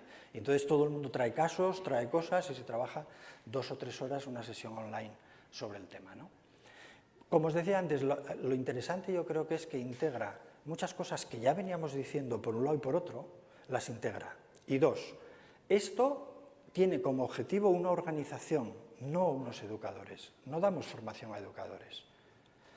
Incorporamos a una organización en el modelo. Y de arriba abajo la organización se impregna. O todo o nada. Afortunadamente la mayor parte de las cosas forman parte de cosas que hemos estado diciendo durante mucho tiempo. Hay algunas otras que son un poco más rompedoras. Pero, ojo, evaluadas y funcionando. La reducción de fugas, la reducción de contenciones, la reducción de problemas entre el propio personal por falta de congruencia, se reduce muchísimo con la aplicación del programa. Y nada, ahí estamos, enganchados en eso y a ver hasta dónde llegamos. Pero es una de las cosas que quería transmitiros porque me parece que marca una diferencia importante, ¿no? Las personas de la Universidad de Cornell que lo trabajan, que hay 3 o 4 que son, digamos, los teóricos y prácticos de la implementación, y luego detrás hay un equipo de 3 o 4 investigadores muy potentes que se nos encargan de todos los datos, de ir haciendo los informes, de ir haciendo los estudios, devolvérselo a los centros e ir viendo cómo funcionan las cosas, ¿no? Creo que incorpora, como he dicho antes, elementos conocidos, pero los incorpora con manual de instrucciones. Es decir, hay que respetar el interés superior del niño. Ya, ¿qué significa eso? Pues, entre otras cosas, que tiene derecho a equivocarse. Hay una frase que es muy del Kerr, ¿no? Cuando tú entras en un hogar de acogida, este es un lugar donde te puedes equivocar, porque te entendemos. Si esto mismo lo haces en la escuela, ya no va a ser tan fácil. Si se lo haces al vecino, ya veríamos lo que pasa. Y si se entera la policía, igual estás cometiendo un delito. Pero aquí estamos para atenderte. Y esto se lo hemos dicho cuando hemos hecho la evaluación ahora de estos centros, ¿no? Es decir, la recepción de alguien no es 2 días en una habitación para observar, es decir precisamente eso, estamos aquí para ayudarte. Si te sientes mal, exprésalo, dilo, trabájalo y veremos cómo te podemos ayudar. Esa es la recepción que se espera, sobre todo en un terapéutico, ¿no? Entonces tendremos que cambiar un poco esos modelos de atención. Y 5 minutos nada más y os explico. ¿Conocéis el Planea? ¿Habéis oído hablar de él? ¿Y el Umbrella?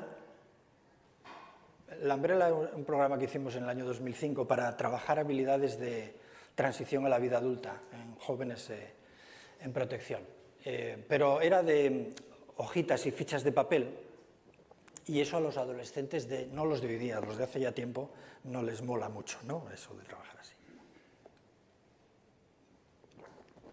Entonces hemos desarrollado un programa que es informático, es una página web en la que se entrenan habilidades para la vida independiente para los jóvenes que están en acogimiento residencial fundamentalmente, pero en acogimiento familiar, también para los que ya cumplieron 18 y están en programas como tenéis aquí el área de support, ¿no?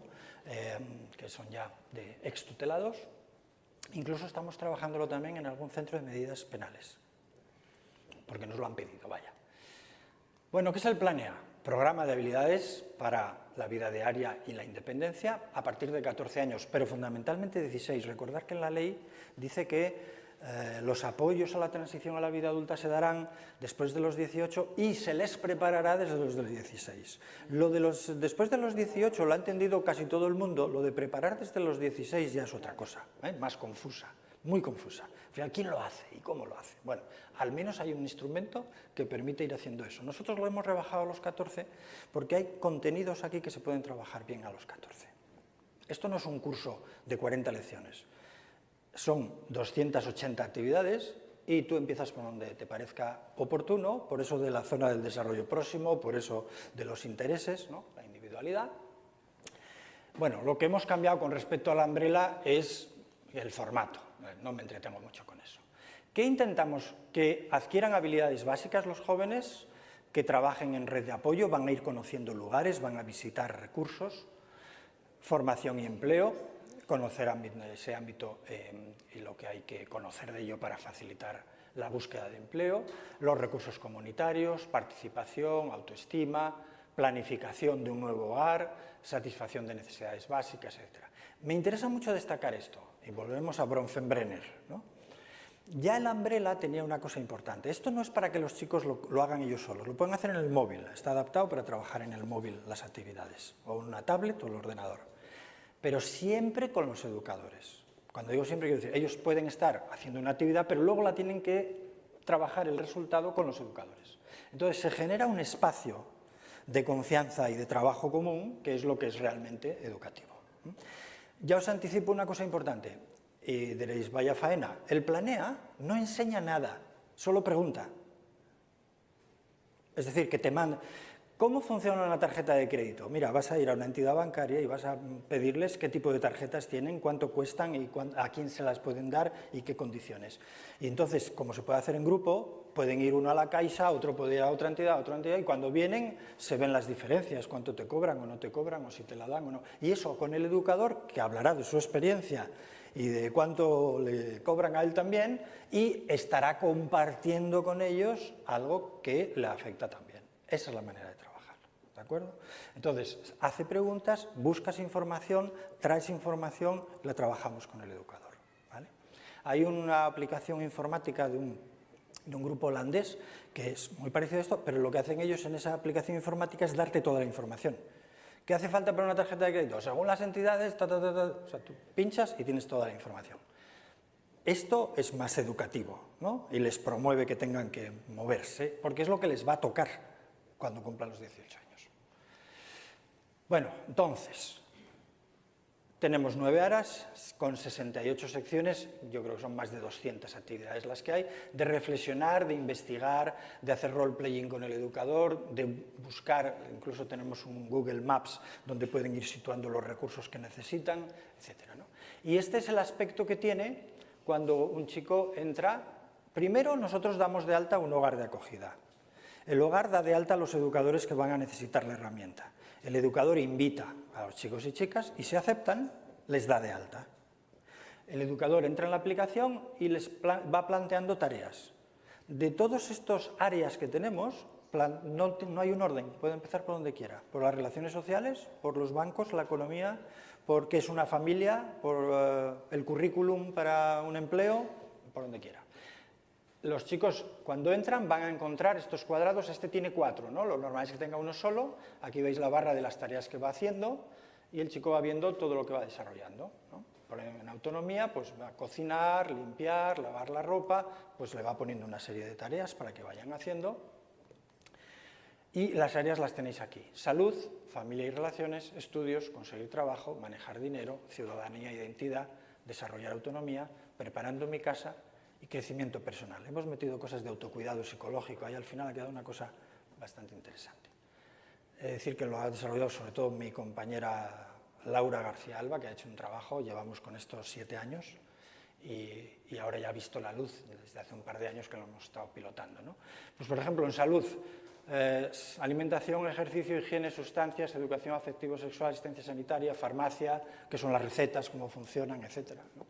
Familia, mi red, mi familia, convertirse en padre, los amigos. Estudios, futuro, itinerarios, bachillerato, universidad, becas. Conseguir trabajo, empezar el currículum, cómo buscar trabajo, entrevista, derechos y deberes. Manejar dinero, muy largo como debe ser, ¿no? Un tema tan importante. Sueldo, ahorros, cuentas, facturas, presupuestos, comprar ropa, comprar por internet, derechos consumidor, financiar tus compras. Ciudadanía, tu localidad, actividades culturales, ciudadanía, documentos de identificación, seguridad social, impuestos, prestaciones, etc. Autonomía, cocinar, limpiar, lavar, etcétera, etcétera. Preparar la casa, independizarse, comprar, alquilar, buscar casa, amueblar, seguridad, las visitas, los vecinos, cómo no. Fijaros que ellos llevan mucho tiempo viviendo en lugares donde la relación con los vecinos no se parece a la que tiene una familia. ¿Os dais cuenta? A veces para bien, a veces para mal.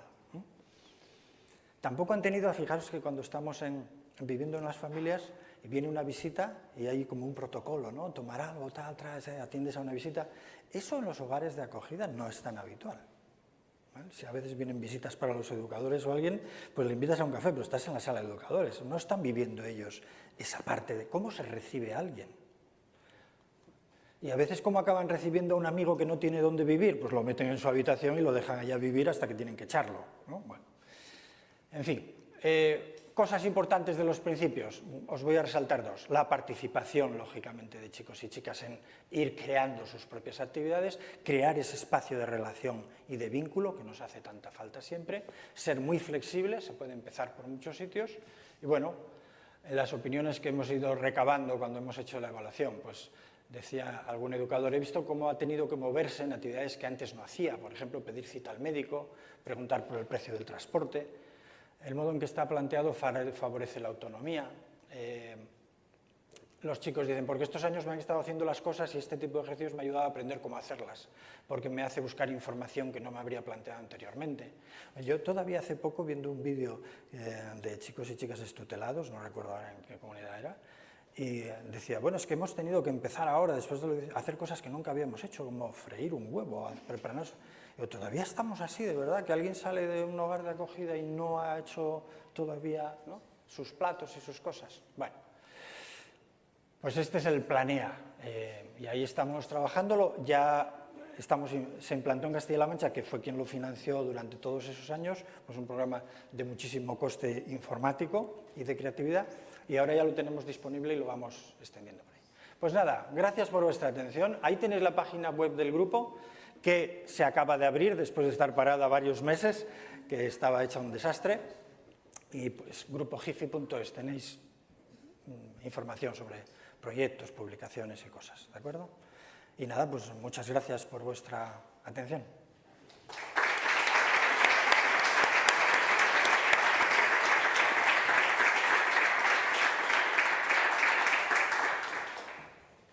Bueno, me he quedado sin muda. Bueno, ahora sería el momento de las preguntas. A mí se me ocurren un montón. Yo me he apuntado alguna cosa, he abierto la libreta, me he apuntado. Vivo con la tranquilidad de que aún te voy a ver mañana, ¿no? Pero sí que sería el momento de que si alguien quiere hacer alguna pregunta, se quieren lanzar. Venga, va. ¿No? Venga, va. Espera, allá detrás. Espera. En este sector, aunque tengo experiencia terapéutica, y pienso que este programa Planea se simplificado para disminuidos mentales, para hacer la integración en la sociedad o ayudar para darles herramientas, lo encuentro fantástico. Perdón, nada más. ¿Te refieres a utilizarlo en general para...? Sí. Para integrar a las personas con discapacidades. Que todo adulto necesitaría saber utilizar. Sí. No digo ya en institutos ni colegios, pero Sí. tiene una gran aplicabilidad. Sí, hemos empezado por donde surgía la necesidad de nuestro contexto, pero mira, nos han ido llamando efectivamente de programas de discapacidad. Estamos ahora trabajando con menores migrantes no acompañados el tema de cómo adoptar vocabulario y de hacer de lectura fácil algunos de los contenidos, igual que para personas con discapacidad. Y esto que tú estás planteando de dejarlo abierto para poder ser trabajado en otros ámbitos, pues es una idea que está ahí, claro que sí. A mí me recuerda mucho que hicimos un trabajo de participación con chicos que viven en centros, hicimos Joan y yo, hace 2 años, ¿no? Un año pasado, año y medio, que les hicimos un ejercicio sobre que simulábamos, dibujamos una maleta y que queríamos meter en la maleta para llevarnos cuando fuéramos mayores de edad. Y justo me acuerdo de una chica, ¿no? Que ponía esto, ¿no? Instrucciones para cuando me pase esto. Saber cocinar, saber dónde tengo que ir cuando me pase, ¿no? Y era una de las que, bueno, que parecía como querían, al principio como que querían llevarse muchas cosas, pero en realidad, al final, ¿no? Cuando empezamos a hablarlo, lo que querían llevarse justamente era esto. Eso es lo que necesitaban. Porque a veces tienen mucho sentido común, aunque no lo parezca. Claro que sí. ¿Ibas a decir algo, a preguntar algo? Natalia, Adela. Era aquí. Primero, dar las gracias porque creo que has compartido muchas reflexiones que tenemos, ¿no?, dentro del sistema que yo conozco de aquí de Cataluña de una manera muy estructurada y que a mí me ha abierto muchas luces. Y a lo largo de todo lo que has compartido, al principio había una diapositiva del Children Behavior Checklist, ¿no?, que hablaba de los problemas internalizantes, ¿no? Y me ha venido una reflexión y era para ver cuál era tu opinión o cómo lo veías, porque creo que muchas veces, ¿no?, el sistema educativo, el sistema de salud, incluso, ¿no?, nosotros mismos, nos centramos mucho en esos niños o adolescentes, ¿no?, que tienen problemas externalizantes y sí que buscamos recursos para ellos, ¿no? Pero ¿y qué sucede o cómo debemos hacerlo? ¿Cómo debemos enfocarlo hacia esos que no molestan, ¿no?, que quedan más invisibilizados, pero que también están sufriendo? ¿Cuál era tu experiencia o cómo lo valoráis? Sí, con total seguridad. Ese es un tema que me he saltado así rápido porque íbamos a cubrir mucho espacio, ¿no? Pero lo hemos trabajado mucho y le hemos dado muchas vueltas a ese tema. Y yo creo que eso es lo que explica el énfasis en tener una buena observación y tener buen conocimiento de qué puede estar pasando cuando a alguien parece que no le pasa nada. hasta que un día explota, ¿no? Entonces, sí es verdad que lo que hemos visto es, antes decía, hay muchos con problemas, hay muchas con problemas de conducta, y claro, muchos están yendo a tratamiento, pero todavía hay más que los tienen y no van, ¿no? Y nosotros decíamos, es que esos están en el umbral tolerable del educador. Es verdad que cuando hay problemas graves internalizantes, los detectan en el 90%. Es decir, casos que el CBC le detecta, o incluso el ISR, que es el que hacen los propios chicos, como de depresión o aislamientos graves o tal, el 90% están en tratamiento. Entonces, ahí no estamos fallando, ¿no? Pero no sé hasta dónde han tenido que llegar para que vayan a tratamiento. A lo mejor habría que haberlos detectado antes, ¿eh? Pero efectivamente, y pasa también con el tema de los acogimientos residenciales terapéuticos. Están pensados sobre todo para los externalizantes, ¿verdad? Pero la misma intensidad terapéutica haría falta para los internalizantes. Estamos hablando de unos porcentajes de intentos de suicidio que son, pero tremendos, escalofriantes. 1 de cada 3 en acogimiento residencial ha tenido. Eso es tremendo, ¿no? En las chicas algo más que en los chicos. Y bueno, es un problema muy serio y eso hay que trabajarlo, hay que detectarlo bien, y por eso a veces cuando se habla, dicen, no, el educador social es una cosa y lo terapéutico es otra, eso es una cosa clínica. No, el educador social que necesitamos ahora mismo es un educador que sabe de estas cosas y además, ¿por qué no va a saber? No es incompatible con la labor del... Igual que no es incompatible con ningún padre que tiene un hijo con espina bífida, saber de espina bífida, ¿no? Y de qué problemas puede dar y cuáles son los síntomas que hay que cuidar y cuándo estar atento por si empeora una situación y saber lo que podría pasar si no tomara esto. Te haces especialista. ¿Cuál es el problema del educador? Que es especialista en muchas cosas, porque la gama de trastornos es muy amplia. Bueno, pues para eso tenemos buena gente preparada. Vete a contarle esto a un británico o a un estadounidense donde no hay ningún tipo de formación. Yo he estado trabajando mucho con Portugal y hemos intentado implantar muchas de las cosas que hacemos aquí. No podemos. Hay un educador en cada hogar y el resto llaman ellos funcionarios, operarios, ¿no? Y es gente o no tiene estudios o tiene estudios muy básicos. Entonces llegan y hacen un poco lo que les parece. El educador intenta poner orden junto con el psicólogo y trabajador, pero yo aquí con quien tengo que trabajar para que me haga estos procedimientos de un PI, etcétera, sería con ellos. No los pueden hacer. Entonces la cualificación es fundamental. Pero totalmente de acuerdo, ¿eh? ¿Cuántas veces nos habrán pasado desapercibidos chicos? No, este no da problemas. Ojo, que no dé problemas no quiere decir que no tenga graves problemas. Hola, buenas tardes. Muchas gracias, Jorge, por la ponencia. La verdad que ha sido muy interesante.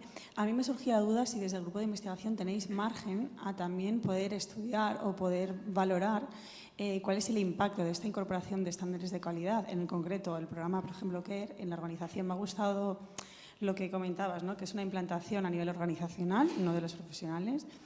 ¿Qué costes supone esa implantación y si tenéis la posibilidad de hacer esa incidencia también en relación a la administración en incorporar ¿no? Como al final entender que la prestación de un servicio con unos estándares de calidad y trabajando a este nivel, que la verdad creo que, bueno, como decíamos, ¿no? Habla de muchas cosas conocidas, pero las integra y las compone muy bien, entiendo que tiene un impacto, ¿no? Porque al final poder sostener esas situaciones, pues cuando hablamos de ratios, ¿no? O lo que estabas ahora explicando, ¿no? Al final no es lo mismo el coste de tener 5 educadores que tener 1, ¿no? ¿Qué trabajo hacéis a ese nivel y si podrías como reflexionar en torno a este tema? Gracias. A ti, muchas gracias. Bueno, si entiendo tu pregunta, nosotros tenemos la ventaja, como nos ha pasado también cuando hemos hecho evaluaciones de calidad, que nuestro cliente, por así decirlo, son las administraciones.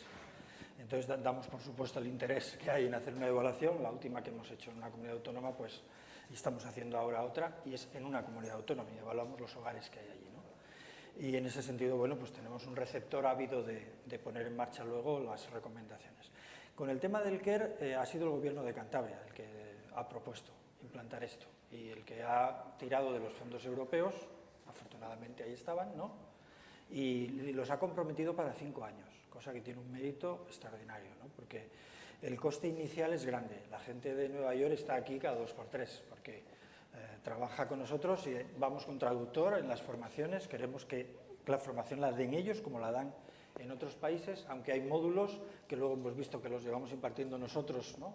De manera muy parecida y hacemos ahí sesiones de ejercicios de unos y de otros.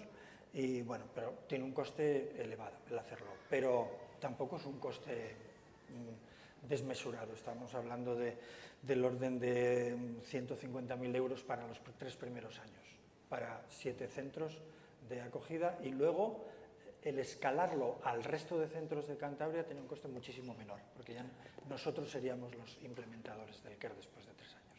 Entonces, bueno, es una inversión que hay que hacer, ¿no? Pero en ese sentido la Administración fue la que deseaba que sus hogares en Cantabria, todos los de todo tipo, estuvieran en esto. Eso tiene una gran ventaja a nivel de Administración. Ahora viene la desventaja, que las entidades no lo pidieron. Entonces, a mí me llegan ahora y dicen, oye, tú que eres Cruz de Los Ángeles o que eres la entidad Queen o Aldeas, imaginaros, ¿no? Pues vas a trabajar el KER. Pues eso nos ha llevado unas cuantas reuniones de trabajo, de ir acercándose muy poco a poco, darles la idea, y hasta que no estaba madura la idea y no los vimos tal, no hemos empezado. O sea que, y esto lo hacen en el KER. O sea, el KER no llega e implanta una forma de trabajar. He dicho antes, tema de normas y expectativas, eso supone un cambio dramático, pero no se hace hasta que ellos no lo hagan, ¿eh? Y nosotros les explicamos cómo tiene que ser, se lo razonamos, y vosotros seguís trabajando, pero yo voy a ir haciéndote supervisiones. Y normalmente con lo que se juega, y a nosotros nos pasó desde el primer día, nos lo habían dicho, pero cuando ves que las cosas funcionan desde el primer día es fantástico. Dentro de los primeros grupos de formación siempre aparecen educadores que dicen, ya decía yo que eso de tanto castigo y tanto punto y tanto tal no era... Me recuerdo una de las personas que ya al borde de la jubilación decía, es que yo nunca he entendido por qué a un niño que se deja el osito en su habitación para ir al cole le castigan con 2 puntos menos por un niño pequeño que se ha olvidado el peluche o que no ha recogido, tiene 2 puntos menos en un gráfico. Y decía esta señora, yo nunca he entendido por qué eso. Y ahora que estáis explicando, es que no es una norma eso, ¿no? Pues entonces, estos agentes, ¿no?, que se ubican rápido ayudan mucho al cambio. Y lo que hacemos es tratar de ir con las supervisiones trabajándolo. Hay programas que tienen serios problemas para hacer esto. El programa que está trabajando temas específicos de conducta tiene un modelo muy rígido, muy de tal, y a este le estamos dando cuerda y tranquilos, les vamos cuestionando, ellos ya empiezan a tener gente que lo cuestiona también, poco a poco. Tenemos 3 años y por eso la implantación del KER dura 3 años, porque no se llega y se fuerza a que la gente haga las cosas, eso no va a funcionar. Es como si tuviéramos nuestro propio proceso terapéutico con la entidad. Y de hecho luego hay educadores que ahora cuando empezamos a trabajar con ellos, aparte del coordinador o la dirección de un hogar, entre el equipo educativo hay 2 o 3 que vamos a nombrar educadores KER, es decir, van a ser personas que tengan especial interés, especial motivación por esto, y vamos a hacer en las supervisiones trabajo específico con ellos para que cada vez que llegue alguien nuevo y entre, sean ellos los que le expliquen cómo funciona el KER hasta que lleguemos nosotros con la formación. Les acompañen en la comprensión, o sea, son como agentes del KER que van trabajando dentro de los hogares. Hay una serie de estrategias que ellos, claro, llevan muchos años con ello y que les están funcionando muy bien. ¿Era eso lo que me preguntabas? Sí. Ayuda. Creo que tenéis una gran suerte, ¿no? Que la administración... Sí, pero a veces pasa eso. De aplicar lo mismo que diríamos hacia los educadores, ¿no? Esa congruencia que hablábamos, ¿no? Pues también implantarlo desde la congruencia, ¿no? Al final, pues bueno, es una suerte que la administración pues haya puesto ahí ese financiamiento a largo plazo, porque estas cosas al final, ¿no? Tienen un coste elevado, pero una elevada ganancia si se puede invertir a largo plazo, claro. Sí. Y bueno, entiendo que la perspectiva de que sea un cambio organizacional requiere ese tiempo, pero que es la única manera de hacerlo, ¿no? O sea, desde la imposición, pues tampoco... Exacto. Sí, gracias, Jorge. Exacto. Sí, realmente si no conseguimos enganchar a quien dirige o coordina desde el principio, no empezamos.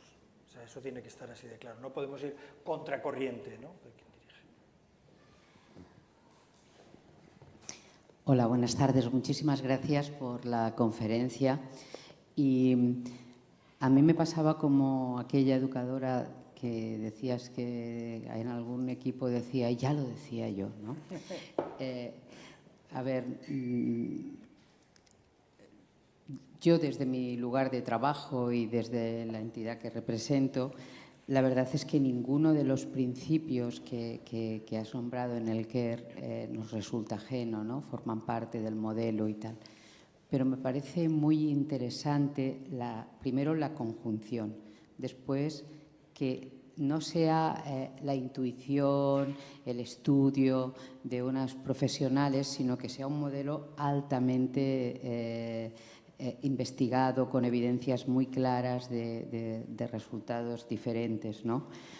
Y cuando hablabas de los principios CARE, ¿no?, que se basaban sobre todo en ese potencial de rehabilitación emocional, de rehabilitación terapéutica que tiene en sí mismo la figura educativa dentro de los centros, yo pensaba, ostras, ya era hora, ¿no?, que en algunos foros como este, ¿no?, se reivindique esa potencia de terapéutica que tiene el educador por lo de las 23 horas que decías, ¿no?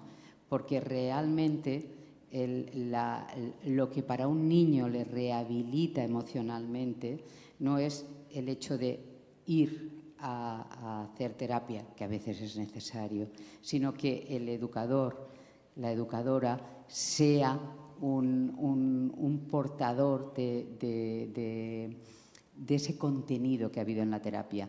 Y esto lo digo porque me planteaba si aquí en España, bueno, has comentado que en todas las naciones europeas, y más no, esa coordinación entre CESMICs o servicios de psicología y centros nunca es demasiado plácida. Y de forma especial, y esto al cabo de muchos años, casi 30, porque una ya peina muchas canas y las que no las peinas porque se las pinta, esta nunca suele ser muy plácida. Y curiosamente, la reivindicación de la figura del tutor o tutora, del educador o la educadora es que me hagan ese traspaso para poder yo acompañar al niño. Me planteo mi pregunta hacia vosotros.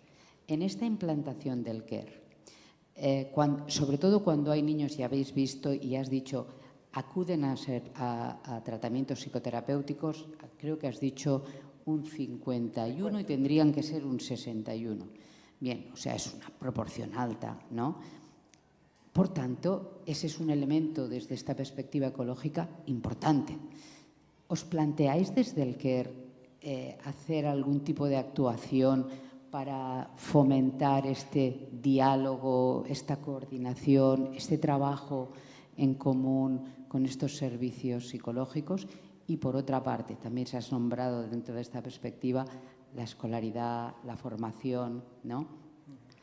¿Hay algo a plantear ahí? Porque han surgido los institutos de segunda oportunidad, salen cosas que son interesantes. Pero recuerdo en un estudio que se hizo desde Degaya que los chicos y chicas decían, por favor, que tengan en cuenta que nosotros a veces, cuando llegamos a la ESO, tenemos muchas ganas de hacer el burro porque estamos muy enfadados con todo el mundo.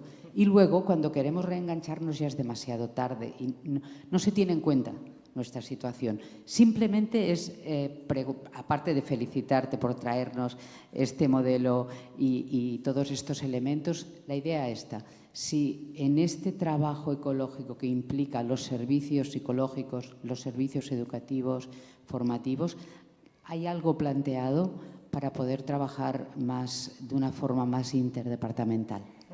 Gracias. Muchas gracias a ti. Bueno, ese trabajo que hicimos que se llamaba Proyecto RESME, que era un proyecto Erasmus, de los Erasmus de investigación, no lo desde ir a pasarlo bien a otro país, aunque nos lo pasamos bien visitándonos unos a otros también. Por anécdota os diré que había frases, eran 5 países muy distintos, Lituania, Dinamarca, Finlandia, España, Escocia. Había frases en las entrevistas a los psiquiatras que se repetían en 3 de los 5 países. Y una, cuando les decíamos, ¿y cómo es vuestra relación con la gente de protección y tal? Entonces, esperan que hagamos milagros. En 3 de los países. Y se repetía también en los de protección muchas respuestas. Y una de ellas, muy típica, era, los llevas a tratamiento, los ve el psiquiatra y no te cuenta nada. O sea, se queda él con la información, no te da pautas para que tú hagas las cosas en casa, ¿no? Bueno, solo con esas 2 cosas ya hay trabajo. ¿no? Y de hecho, claro, nosotros en Asturias lo hicimos. En ese proyecto el tercer año consistía en que todos los viernes durante 5 meses, era un montón de créditos ECTS, se reunían los directores de los hogares de acogida de Asturias, más todos los profesionales de salud mental infanto-juvenil, más la dirección de infanto-juvenil y la dirección de residencial, de las dos administraciones. Era un grupo de unos 50 personas. Y durante esos viernes, los de protección les explicaban cómo funcionaban los de salud mental y los de salud mental les explicaban cómo funcionaban los de protección. Luego les pedimos que trajeran casos que ya se estaban trabajando y entonces los del centro que lo enviaba junto con el centro que lo recibía hacían grupos de trabajo para ver un poco cómo se estaba llevando, ¿no? Y dio lugar, bueno, ya digo, a unos protocolos de colaboración estupendos. Dentro de las buenas prácticas, porque el primer año nos dedicamos a recoger buenas prácticas en los países, y nosotros encontramos 2 buenas prácticas muy interesantes en nuestro país. Una es, en el País Vasco hay una persona de enfermería, una mujer, que es coordinadora entre los 2 sistemas. Para los niños que están derivados a los Akidecha del País Vasco, cuando los niños están en tratamiento, ella recibe el caso y se encarga de ver cómo va el tratamiento y reunirse luego con el equipo educativo y transmitir un poco cómo va el tema, esa conexión entre los 2 sistemas, ¿no? Bueno, y luego el otro estaba el famoso programa de terapia virtual que tiene en Murcia Concha López Soler, ¿no? Que hace terapia virtual con niños con graves traumas complejos en protección y que está a caballo entre salud mental y protección, financiado desde protección y desde salud mental, y es un programa fantástico, ¿no? Entonces, hay cosas para hacer así y no sería tan difícil montar ese tipo de protocolos, pero sí que requiere a veces un poco eso de vernos, hablarnos, explicarnos. El agobio que tenemos los educadores por las ratios y lo difícil que es nuestro trabajo, pues anda que en salud mental no lo hacen mal tampoco, ¿no? De escasez de recursos, entonces cada uno ve los problemas propios y no ve los del otro. Entonces, bueno, ahí sirvió para manejar esa comprensión. Y respecto a lo que decías, era muy importante. Claro que tenemos un potencial terapéutico muy grande en la convivencia, pero es que eso es de cajón, eso es lo que ocurre en cualquier familia que tiene niños con problemas, ¿no? Es decir, ¿quién le soluciona los terrores nocturnos a un niño? ¿El psicólogo yendo allí a la casa a dormir por la noche? Te da las pautas a ti para que lo hagas. Al niño que tiene hiperactividad, al niño, son los padres los terapeutas. Esto lo hemos explicado muchas veces a los educadores. Ser terapéutico significa que te conviertas en ese padre que recibe instrucciones. Mira, cuando le pase esto, la respuesta buena es esta. Estate al tanto de tal. Alguien que es muy agresivo, nosotros hemos dado muchísimos cursos de intervención en crisis, ¿no? Técnicas psicológicas para enfrentar. Pero la que más hay que trabajar es la prevención, o sea, que no ocurra. ¿Sabes que si le gritas, pues es lo de la corregulación, ¿no? Vamos a tener un follón. ¿Sabes que dependiendo de cómo digas, sabes que si está el grupo delante observando, él no va a perder? Bueno, no te metas en esos líos en ese momento, sé más listo, ¿no? Evita situaciones. Y si ocurren, instrumentos para ello, ¿no? Pero esa frase que tiene mucho en el care, es decir, aquí te puedes equivocar. Porque estamos preparados para entender que no sabes hacer las cosas bien. Lo que no puedo pretender es de, a partir de ahora se te acabó insultar, se te acabó pegar, se te acabó... ¿Y qué ha ocurrido para eso? Que tú lo digas. ¿Que vas a poner 2 de seguridad que lo haga coger cada vez que ocurra? ¿Qué tiene de terapéutico eso entonces? Sabéis que en las evaluaciones de este tipo de intervenciones, y esto ya es muy viejo, porque pasa también en el ámbito de medidas penales, mientras está en el programa, las cosas mejoran más o menos, no hay grandes alardes. Sales del programa y la recaída es inmediata. ¿Por qué? Porque lo has forzado, no has arreglado nada. Claro que no puede ser violento porque lo coge el de seguridad y lo lleva a la sala de contención. Vale, y entonces llega el momento que no le apetece, pero tiene ganas de sentirse violento. Esa es la respuesta que tiene. ¿Y por qué no la trabajas? Esa es la duda, ¿no?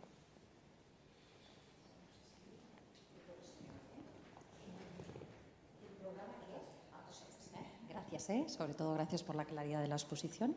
Nosotros encontramos lógico, ¿no?, que queremos implementar y implementamos modelos de estas características, pero luego en el ámbito escolar el niño que intentamos aplicar este tipo de metodologías, luego en el colegio nos riñen porque aplican los modelos punitivos, ¿no? Entonces nos exigen, ¿no?, también Esto se puede hacer pedagogía en las escuelas. Estamos siempre en batalla, ¿no? Decir, bueno, pues que estos niños tienen estas características, hay que intervenir desde un alto lugar, ¿no? Sí. Desde el castigo, lo punitivo, lo vamos a expulsar todo el día. ¿Cómo se puede transferir, digamos, esta práctica en lo escolar para ir de la mano y alineados en el modelo educativo? Y después, Jorge, si todo este desarrollo del tema normativa y expectativas está recogido en el documento que nos comentabas de CARE, o dónde podemos explorar un poquito más. Sí, en el manual sí, en ese manualito que se puede comprar a través de la página web de la CWLA, que es la Child Welfare League of America. Correcto. Pero bueno, si no, a través de nuestro se puede adquirir, porque hay más yo creo que se puede adquirir fácilmente a través de acuerdo, porque de esto lo veo Internet. interesante, ¿no? Sobre todo los educadores, el tema de congruencia. Les pedimos congruencia y nos piden el manual. Claro. ¿No? La verdad es que el manual es una explicación bastante clara de todo eso, pero a nosotros lo que nos maravilló son los materiales formativos que tienen. O sea, los materiales formativos tienen unos ejercicios que son alucinantes, impactantes, ¿no? De mostrar, ¿no? Hacen role-playing, hacen cantidad de cosas. Sigue, perdona. No, era simplemente esto, la dificultad de ser congruente, sí. Cuando el educador te pide precisamente el manual de instrucciones que hacer y que todos hagamos lo mismo. Si el niño tira la bandeja de la comida, hace un desprecio hacia la persona que está haciendo una intervención, pues que todos seamos congruentes, ¿no? Entonces, siempre vamos al manual, ¿no? ¿Qué hacer en cada caso el librillo, ¿no? Y esto va más allá, ¿no? El tema de la expectativa. Claro, el manual es como una presentación, ¿no? de las líneas fundamentales, y luego la formación es muy intensiva. Y luego la supervisión, porque claro, las cosas van a ir siguiendo poco a poco cambiando, y esa la supervisión no te vas ganando a la gente. Nosotros estuvimos en Estados Unidos la primera vez una semana entera visitando varios de los lugares donde lo habían implantado. Había uno que era de los primeros, que era más un centro muy grandote, pero tenían granja, tenían animales, etc., ¿no? Y a mí me sorprendió mucho la manera en que recibían a la gente, a los implementadores del CARE. Eran como figuras, en fin, de total confianza con ellos, es que siempre recordamos lo que tú decías, y están allí encima en la supervisión, sin forzar, cuestionando. Y siempre tienes a alguien que va probando, y entonces refuerzas ese. Y vas viendo, y cuando no funciona algo, pues no funciona, y hay que saber por qué, ¿no? Sin agobios, eso es muy importante. Si nos hubieran dicho esto se implementa en un año, sería para desconfiar. Nos ha gustado mucho ese modelo. Muchos de los programas basados en evidencias americanos son como la fórmula de la Coca-Cola, o sea, te la cobran carísima, pero luego poca sustancia hay en el asunto.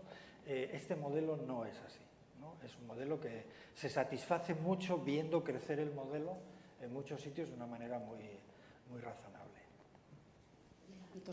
El tema escolar, igual que el de salud. Hemos hecho un proyecto con salud, podríamos haber hecho uno con educación, y haríamos otro con justicia probablemente, ¿no? Ya menos afectados, pero importantes. Claro, el sistema escolar, efectivamente, tenemos un serio problema también ahí. Y incluso ese casi me parece más difícil de arreglar que el de salud mental, porque el sistema escolar es muchísimo más... O sea, tiene sus propios condicionantes. Ahí sí que la variabilidad es enorme. Yo he sido educador 5 años y he hecho muchas visitas a los tutores escolares y te encuentras con personas de todo tipo, centros de todo tipo, ideas de todo tipo. Por ejemplo, con el CARE podemos llegar a tener problemas también con los jueces y con la justicia. Es decir, cuando ellos quieren que un centro, un CREIC, sea... cuidado, que se te ha fugado, ¿no? Y yo lo mando ahí para que no se te fugue. Perdona, no me lo mandes para que no se... Es para hacer tratamiento. Y si se fuga, pues mira, qué cosa. Pero hay que trabajar con los jueces, eso, ¿eh? Y con los fiscales, sobre todo, que están más encima. Y este es un tema importante, ¿eh? O sea, oye, que no puede ser que se esté fugando. Bueno, yo estoy trabajando con él y la fuga es posible, claro. No está con una medida penal, ¿no? Y entonces el otro día me lo decían, oye, es que esto que estáis contando, incluso para las administraciones, ¿no? Y para la gente, oye, que la norma es así, y a veces hay que empezar a trabajar también a desnormativizar las cosas desde los responsables de las áreas. Un jefe de servicio o una jefa de servicio de acogimiento residencial, cuando llegas con el CARE, más vale que lo trabajes muy bien con ellos primero. Tienen que saber dónde se meten, ¿no? Afortunadamente esto lo habían visto, hicimos unas jornadas en Oviedo en el 2019 que se expusieron estos modelos durante un par de días y estuvieron allí la gente de Cantabria, les gustó 2 o 3 de los modelos y acabamos eligiendo este. Que por cierto, el año que viene, en el 24 de octubre, repetiremos la jornada de terapéuticos con varios países también, ¿no? Pero sí, la educación, casi me da más miedo ese tema, le veo más dificultades por esa enorme variabilidad que hay y esa forma de entender la educación y la cooperación. Pero el CARE ya lo dice claramente también, que estamos trabajando en el escenario familiar, escolar, y entonces hay que hacer pedagogía, hay que hablar con ellos, no tirar la toalla nunca ahí.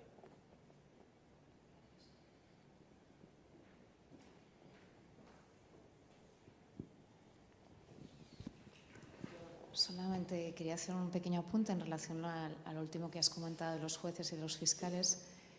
Creo que soy jurista, vaya por avanzado. Muy bien, muy bien. Creo que sería imprescindible para esto, y entiendo perfectamente lo que estás comentando, eliminar los regímenes internos de los centros. Porque para un jurista lo primero que te va a pedir no va a ser el tipo terapéutico que estás utilizando, no es la terapia que estás utilizando, no es qué está haciendo el educador, sino tiene un régimen interno, dámelo.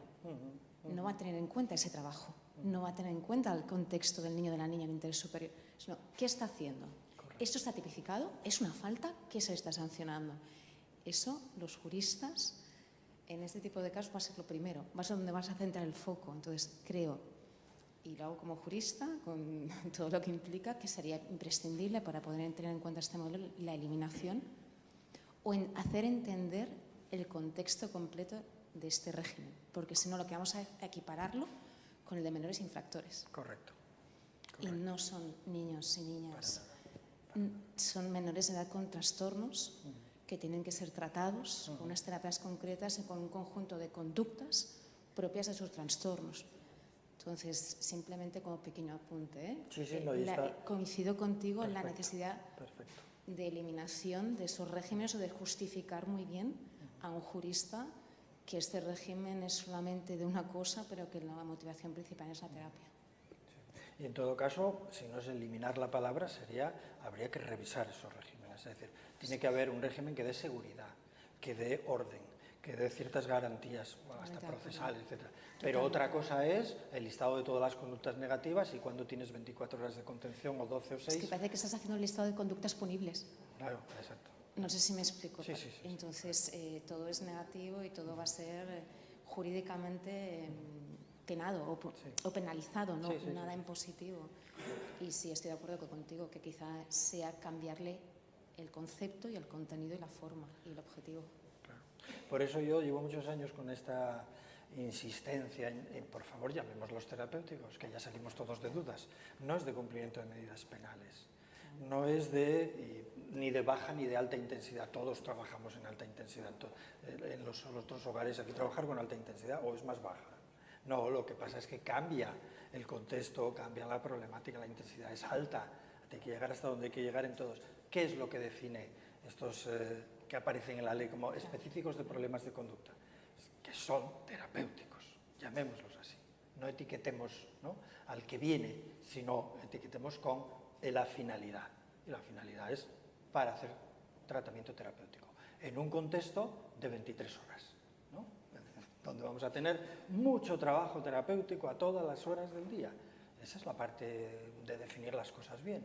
Desde el momento en que lo definimos de otros modos, empiezan a surgir esas cosas, ¿no? Y entonces el reglamento de régimen interno, mucho más importante. Yo veo el reglamento y tiene 100 páginas. Y veo el proyecto educativo, la base teórica del modelo, y me he encontrado uno que tenía 3 páginas de fundamento teórico. O sea, y otras que tienen 100, que aparece desde Bronfenbrenner hasta Jorge Fernández del Valle, todos listados de arriba a abajo, y luego cuando vas a ver en el hogar y dónde está todo eso, no se sabe, pero lo han metido todo en el proyecto. Entonces, tiene que haber más seriedad con eso, ¿no? A mí se ha molestado mucho una entidad recientemente evaluada que era la que mejor había funcionado y vamos a felicitarle, y cuando llegan al día de la devolución vienen enfadados y con un escrito además firmado por el director y el de la fundación y no sé qué, una entidad muy conocida, porque habíamos dicho que los chicos se quejaban de que no recibían la ropa adecuada, que a ellos les gustaba, y que si nosotros habíamos estado viviendo allí para ver cómo vestían, bueno, este tipo de cosas, ¿no? Y dices, debimos equivocarnos diciendo que lo hacen muy bien. La verdad es que lo hacían bien, los chicos tenían buenas opiniones, pero las dos cositas que no funcionaban bien les parecieron fatal, ¿no? Y dices, bueno, realmente, ¿al servicio de quién estamos? ¿De que tengas una fundación que tiene buena imagen o...? Tenían un letrero en la puerta, fundación no sé qué, Entonces les hemos dicho, oye, no puedes tener letreros. Pues le pareció fatal, que ellos no veían ningún problema. Pero si eso están los estándares de calidad del 2012 y están las teorías de la normalización de los años 60, que ya llovió. Ha llovido. Bueno, muchas gracias por la No, a ti, intervención. me ha encantado la exposición. Totalmente de acuerdo. Ha sido brillante. Bueno, pues nada, pues son las 8. Pues ya ves, al final hemos cubierto, parecía mucho 2 horas, pero... Pero ha pasado súper rápido. Bueno, pues nada, pues... Pues un placer. Sí, eso, pues un placer. Yo creo que estaríamos aquí hablando muchas horas, porque al final lo que estamos hablando es de un cambio de mirada, ¿no? Sí. De por qué nos llenamos la boca del interés superior del niño y nadie sabe qué quiere decir. Y al final, pues bueno, me gusta la perspectiva en tanto que integra muchas cosas, sobre todo integra el sentido común, ¿vale? También. Porque la ecología es ubicarte en el contexto donde estás, las competencias de las personas, el derecho a equivocarse. Cuando leí Kerr, lo del derecho a equivocarse, bueno, que está al principio del capítulo 3, me lo sé de memoria, lo sé, porque lo leí y le comenté a la subdirectora Rosa, le dije, aquí ya me estoy atascando, ¿no? Porque la dificultad para entender que hay niños que no por tener 10 años pueden hacer esto o pueden hacer lo otro, sino que cada niño depende de sus mochilas, ¿no? De lo que han vivido, todo, cómo les afecta su organización, ¿no? Su modelo interno bueno, todo. Y al final, bueno, pues creo que lo que se le pone es sentido común, por una vez en la vida, ¿no? Y entonces, a lo mejor este sentido común lo tenemos que alargar a todas las organizaciones, a la sociedad en general, ¿no? El psiquiatra dice que es un tema social, el del centro espera que el psiquiatra le solucione, bueno, pues al final, pues lo que necesita es, ¿no? Como era el dicho ese, el dicho africano, ¿no? Que se necesita toda una tribu para educar a un Pero niño. claro, la tribu tiene que tener todo las mismas ideas, ¿no? Y al final pues tenemos que Sí, trabajar porque si no en la eso. confusión es Claro. tremenda. Nosotros hemos visto equipos educativos donde tienen respuestas completamente diferentes unos de otros, lo cual genera un clima muy difícil de llevar, muy difícil y unos chicos y unas chicas que están mirando diciendo, estos no se aclaran, ¿no? Y esto Sí, claro, en las sí. entrevistas te lo dicen cantidad de veces, Sí. pero si es que ellos no saben ni lo que quieren. ¿Cuáles son tus mejores momentos o tal? Pues cuando viene, nosotros hemos tenido un caso recientemente de una evaluación que la chica que iba de noches, que era trabajadora social, pero la que iba de noches, todos decían, no, hay una persona ahí maravillosa, ahí viene de noche. Cuando hemos tenido el grupo de trabajo con ellos, que hacemos siempre en la evaluación, la persona que dijo las cosas mejor planteadas ya era ella. Pues ella no estaba en las reuniones de equipo educativo, porque los de noche no van a las reuniones de equipo educativo. Mira, de verdad, bueno, Nada. estaríamos toda la vida. Eso, toda la vida.